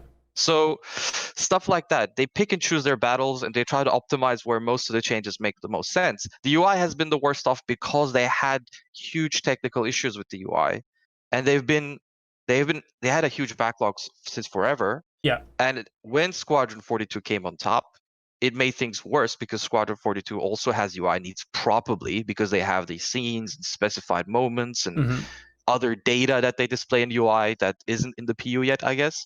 So because they've shown a lot of stuff that was in Squadron that wasn't in the PU in 2017. Yeah. Right. So all this stuff coming together, like you could see that obviously there are some successes on QL. Yeah. But there are absolutely. also 3.7 was I would say, a fairly great success. But then when your game crashes and you log back in, I was floating under Hurston I was flying, but I was in a bed, there's like plenty of like weird things. So yeah, I guess what you're saying is don't have expectations for jumping in game and being extremely playable. In comparison, just they're trying to prioritize their quality of life towards the biggest, most game-breaking issues and resolving those, and especially they mention in the post some of the long-standing ones that we've been dealing with for a while. And yes, Xylo mentioned bug debt, which I don't quite know what that means, but I've heard tech debt before. And tech debt is like when you have like concept. Old code, right, in the game. No, it's they're like trying to get rid of with like a back. I mean, yeah, tech debt is that when you have a lot of features that you need to develop that, and you get more added on top, so you never clear that debt. Like because you have so much manpower, and so much manpower can work on so many features. But if you keep adding features, or if there are necessary features that are coming up, you never clear that debt. You don't have the manpower or the skill set or whatever. All right, let me jump in real quick before you continue, because Xylo said this, and we just want to make sure that we say it before it disappears.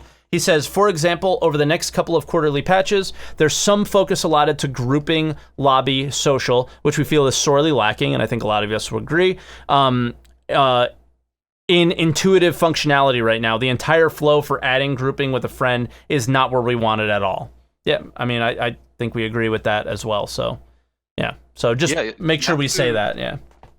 Thanks, Xylo. You have to break it down to these chunks. And yeah, Xylo thank you for dropping that stuff in. Yeah. And like the bug debt is the same issue. Like the bugs keep piling up. If you don't fix them in certain intervals, like you'll get more and more, and one thing will start breaking the other. It's really bad when that happens. But let's just, like, from a game dev perspective, whenever I look at a project as big as this, I just break it down to chunks, right? My measure of progress is literally through categories. Like, how is the economy developing? Yeah. How is the AI developing? How are the ships going? How are, all the new locations going? How are the weapon systems? Like, how is that going? How is flight? Like, I break it down, and I think CIG also breaks it down. And you should measure development and progress through all these steps. Some are going to be faster than others due to reasons that we just don't know because we're not in the studio. Mm-hmm. But it's better to break that project down that way. Be like, all right, now, in my opinion, in live, the economy is really weak. Like, I think that could be worked on, for example. Like, from a player perspective, I think that makes more sense. And be like, all right, ships are going good. Like planet production is going great. That stuff is like, I trust that development now. It's like, cool, it's down and it looks nice and it works. I'll see with like, Microtech before I fully trust, but I am on the same level as you with that. No, I'm just giving as an example. I'm not saying like this is what I believe or not. I'm just look at the broader picture, break it down, and measure progress through that, because that's what I would do, and that's what I do generally. And on the other stuff on live right now, I think without the networking stuff figured out, this game will never be like playable the way it is in my head. Like without, like, I just want to get in and I want to have more than 50 players and I want to have a lot of NPCs doing their daily jobs, and I don't want any of that desync. That desync is really annoying me, and I cannot get used to it. It's just something that is so like I know it's an alpha and I accepted that, but like for me, when you say like, oh, like this is a smooth experience, for me that is after these networking milestones have been hit and the game functions as an MMO. Yeah. That is when I'm like, all right, this is like, a game that I'll hop in weekly now. Like instead of what I do is like twice every quarter. Yeah. 3.7 was a very strong release. And I think the idea of continuing with that momentum. I think they even said, maintaining this newfound momentum is big. Like, if you can continue, and this is what I said, the entire 3.7 development is if this is that first step down the hill, and at the bottom of it's a big hill, but at the bottom of the big hill is like somewhat of whatever a minimum viable product, whatever release, however CIG ends up doing it. And I don't think everyone's going to be happy with the way they do it, most likely, based on the things they've hinted at over the years. But the idea of continuing on with this momentum is, if they don't, I don't know if they can ever get it back, because they don't do these huge updates anymore, right? Like the first planet was like, obviously all over Reddit, and like everybody, like not just the Star Citizen Reddit, but just like gaming Reddits and everything. Like, look at what these guys are doing. Holy crap. Like, are we going to have a holy crap moment with a jump point? Maybe, I don't know. And I don't know what the next holy crap moment is. So now it's just time to start rolling down that hill, collecting momentum, and showing the gaming community that you made a game, and it was a completely crowdfunded game, and the model worked, and so on and so forth. Like, there's so many things they still have to do. I don't think anyone will ever be happy. There will be moments. There's going to be moments, but I don't know how big they will be.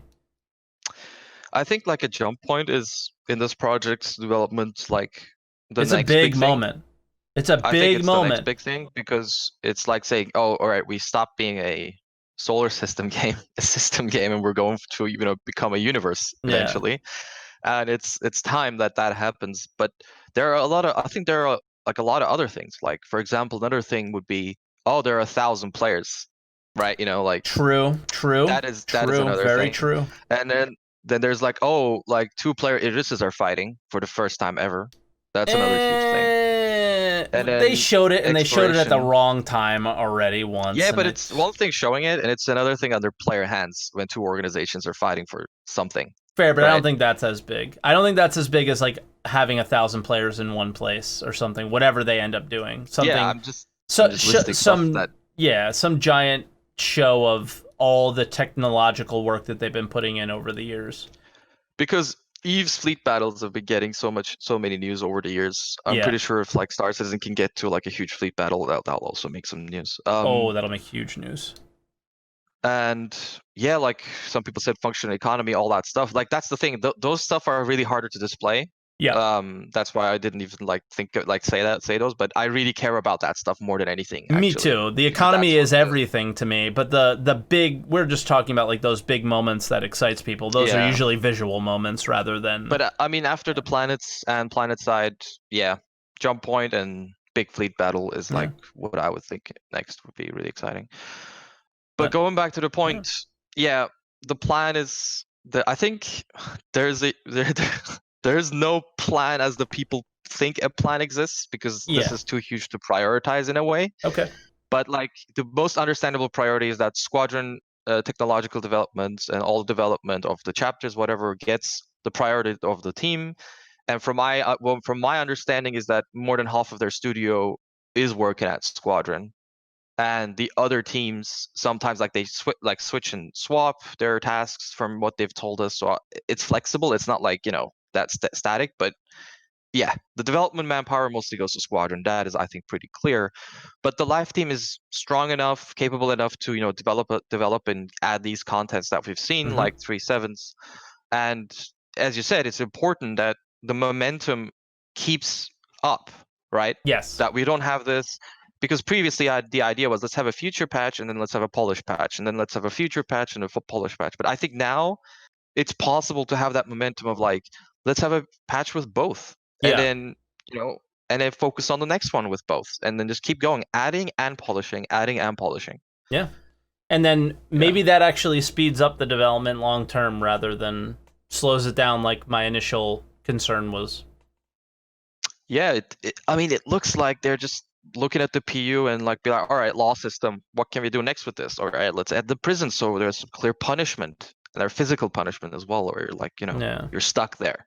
And then What's your all the next personal stuff that opinion they're from gonna like showcase. a gaming perspective? Because this is the one that I hit on, and then we'll end here because I definitely have to go. I'm sure Emmy's like pissed. Sorry at this point. for No, letting it's you- fine. It's fine. Just like from a purely gaming perspective, because I brought this up like so many times, is why prioritize the law system and specifically this prison thing when you don't have like a gameplay scenario for a pirate. And the reason people are pad ramming and being assholes is because they're bored.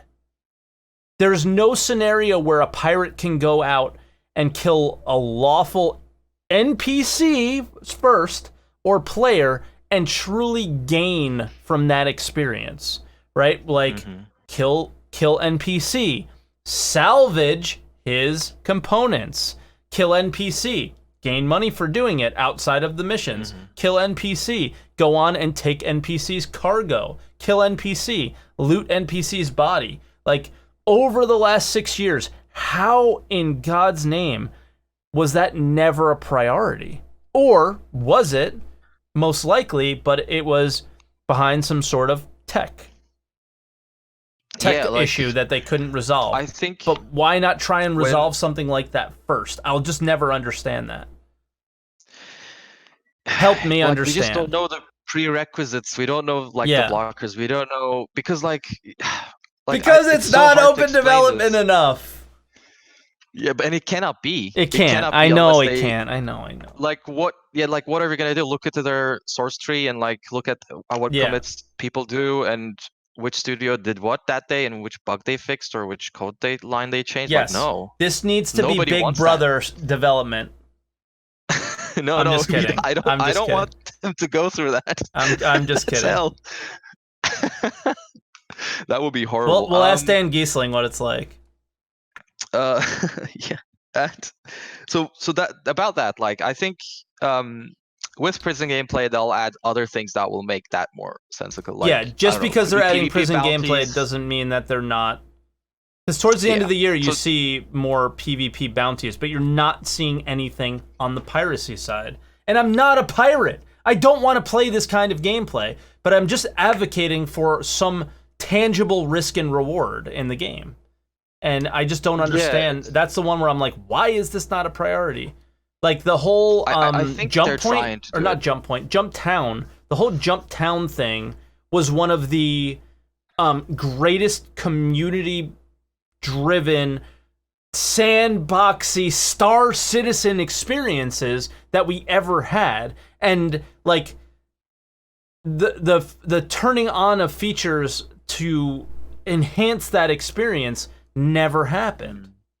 And that was like, damn, dude, like if you continued on with that momentum, where would we have been? But there's a reason why Jump Town worked, because it's first off it's related to Alysianah, Grimhex, and Yella being close proximity to each other. Yeah. And people spawning at Alysianah easily got to there because they didn't want to travel too far. Also, the game Was the only expanded place to after make that. money. It was the Yeah, only but place also to the make game money. expanded a lot, and the travel times also deterred players from traveling to a far place to do the same thing. Like now they have several outposts, but because 50 players can only be so spread out to have that kind of an experience. Yeah. So that's why Job Town worked, because it was a small area, everything could be done within that area, and people just went there because they made a lot of money. But they didn't want to travel 10 minutes to get somewhere else and maybe have the same experience. From a because everybody was development, there. sure, but from a development perspective, does it make more sense to design and develop the gameplay before the scale or the scale first? Like, for example, one of the major issues is actually what you hit on, right? There's only 50 players, but they've scaled out the universe. So the idea of, okay, well, we obviously need these stash houses and these things in the game because they can't just all be in one place. That's weird. That doesn't make any sense. But the idea of not having any sort of PvP development focus. There's zero. As far as a forward facing towards me, from what I see, there's zero. development going on towards a PvP or PvE experience, there's almost zero. PvP zero, almost zero PvE. It doesn't make sense. It doesn't make sense to design the universe according to 50 players this year. Like, it doesn't. That's not what I'm saying. That's not what I'm saying. I'm just saying design piracy gameplay.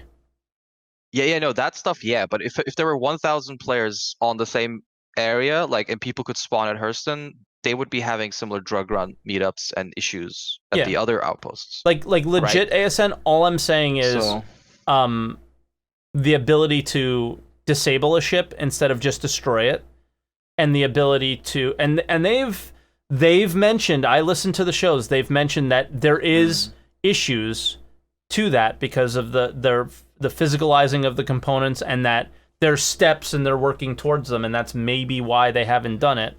But just from those FPS PvP, aren't related to the scale of the universe. Like, I think those are just different teams, different work. No, but they're related to like a prerequisite to have a tangible and enjoyable PvP / piracy experience. But like, there are a couple of issues. Like, I also want piracy to finally exist so another gameplay loop can be finished. But it looks like from what they've told us that the caves and the harvestables were the last thing they could add. Like, that was the limit. And what happens if you just start, adding like a lot more entities on the map that anybody can destroy? Like, we just don't know the full picture. Like, it could be the case, it couldn't be the case. Maybe they're working on it and they're going to reveal it, or maybe they're just going to do it next year Q1 with the prison stuff. I don't know. But don't you think Chris wants piracy in his game? Like, I think, like, just I don't know. Like, I don't know what Chris wants anymore. Because of what I see, it just seems like it's wildly all over the place. So I don't know anymore what they want, because I haven't seen Chris in a while. There's that. But I also don't know what they want because it's impossible to communicate what they want. And like, some people are saying, like, money, come on now. Like, yeah, dude, like, the guy's obviously paying himself. We actually looked into what he was paying, like what the C-level executives were getting paid. I think we like showed it in Discord or something, right? From their financial reports or whatever, and it's not that much. So them getting money is they need to get money so they can make, it's a good amount, but it's a lot less than what I expected. Okay, so I have no issue with that. It was in like the 300,000, right? Something like that a year. Yeah, that's for Aaron. That was for Aaron? Okay, so but I don't know what Chris would make, but whatever. It doesn't matter. But that's beside the point. Like, that's way beside the point. I do understand what you're meaning, but the law system in itself as a focus eventually means both sides of the law, right? So, like, if they're saying we're gonna do stuff about the law system, then you can automatically presume. Do you think it just makes sense to create the laws first and then create the ways to break them? I do. I think not. Like, when you look at it that way, it does make more sense to, like, obviously you have the laws in place first. From a design perspective, it would make sense to have the laws first and then figure out how to break them. Because then you could exploit the shit out of the game, right? Like, you could just if you went the other way around. Exactly. Like, I just want to be able to. I just want to be able to loot. Like, that's really what it comes down to. I love games where you can loot, and I think that's where that stems from me. Is it's not necessarily like I want to be a pirate, but if a pirate comes and attacks me and I kill him, I sure as shit am taking everything from his ship, and when he comes back, he's gonna be picked dry. Nothing gonna be left over for you, buddy. But the focus again, like, priority wise, like, just to scale it, like law is just a small part of the entirety of what's going on at that studio, right? Yeah. Like how many people are working on the law system? 5, 10? Maybe that's a lot. Like, no way, less. That's just a small part. Yeah, probably way less. But, like, that's just one part of the development. Yeah. There's another, like, team working on network. There's another team working on the gameplay features. Like, another on the squadron levels. Like, just people think priority means, like, like, we're just gonna get all this stuff I've done about this patch. No, a lot of stuff is moving at the same time. The stuff you see at the patch just made it past the line, and it's something that you can Like, all right, I can see the caves. I can play in them. There's features attached to it. So, but caves aren't a focus. They're not a priority. Yeah, they're just something as an addition. Yeah. It's just like, but the people that worked on caves could have been working on missions or whatever, and that's how I always look at it, but that may not be the best way to look at it. I think they always keep on working on missions. I think they've never stopped working on the missions. Each quarter they've but we saw specifically guys on Luke's team that worked on missions working on caves. And working on the mission to get you to the cave, which was... Yeah, but that's part of the... But that's another thing, right? Like, there's an art team working on the cave, there's the audio guys, and then the gameplay needs to attach the missions to it. And do the triggers and whatnot and design it. So it's like a collab effort. So it's just a lot of things at the same time. All right. But they're all spamming divorced in chat because it is getting overtime for sure. All right. So let's do your final thoughts, ASN, and then we'll get out of here, man. Final thoughts. Final thought. All right. Okay. Star Citizen has a huge plan, and that is to do an MVP. I think that's my final thought. And to do that MVP, to be sustainable until that point, they're gonna try to do Squadron. And for Squadron, they're working on all the tech needs. And after that is done, and while that is done, actually would be more correct, they're gonna work on meshing and then get other stuff in, and then they're trying to work towards that MVP in the next 3 years. I think that's it. Yeah. Like anything in between is just like, let's hope we get some good stuff to enjoy the ride. Like, true. That's why I said, and I don't know if you heard when I was here, like I'm totally before you got here, I'm totally not feeling like rushing them or judging them or anything until they've kind of scaled out the universe, like until we have server-side OCS, server meshing, and they have the playing field, then I would start getting concerned if we're not seeing a lot of features be developed and put into the game, and quality of life improve massively, and things like the economy and things like that be really a focus on and stuff, because until you have somewhat of a universe, it's hard to focus on those things, and those are the things that are important to me. But ASN, I'll leave you there, and all right. Yeah, I think you really helped me understand that. Like, for example, like with the title, right? Is do they even have a plan anymore? Sure, of course they do, but having a plan is basically impossible in game development because there's just too many, at least in a game like this, is because there's too many variables that can change and all that. So there are too many things happening at once. Yeah, exactly. But all right, ASN, thank you so much, and I'll leave you there, man. Thanks for coming on, because I know you were kind of... Have a good one. Yeah, maybe I will, maybe I won't. But later, man. Bye now. All right. So, yeah, I think that's the best place to leave it. Is I think not just ASN, but a lot of the callers help me understand a little bit more of kind of... and Xylo, too, and chat. Thank you for being here and clarifying some things for us, because, again, it's just...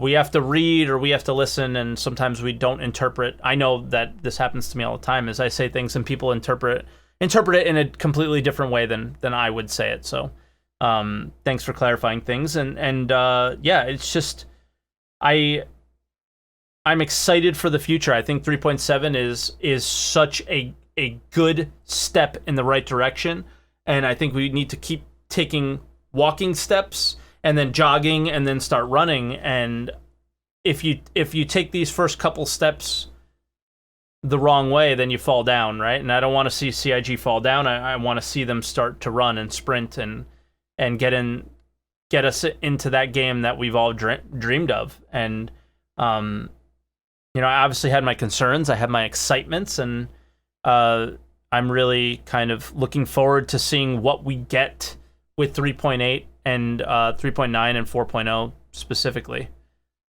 So yeah, guys, as always, thanks for watching, and hit the like button, subscribe. I know it was a long one, so if you made it this long, thank you so much for being here, and I'll see you guys in the next Answer the Call. Bye, everybody.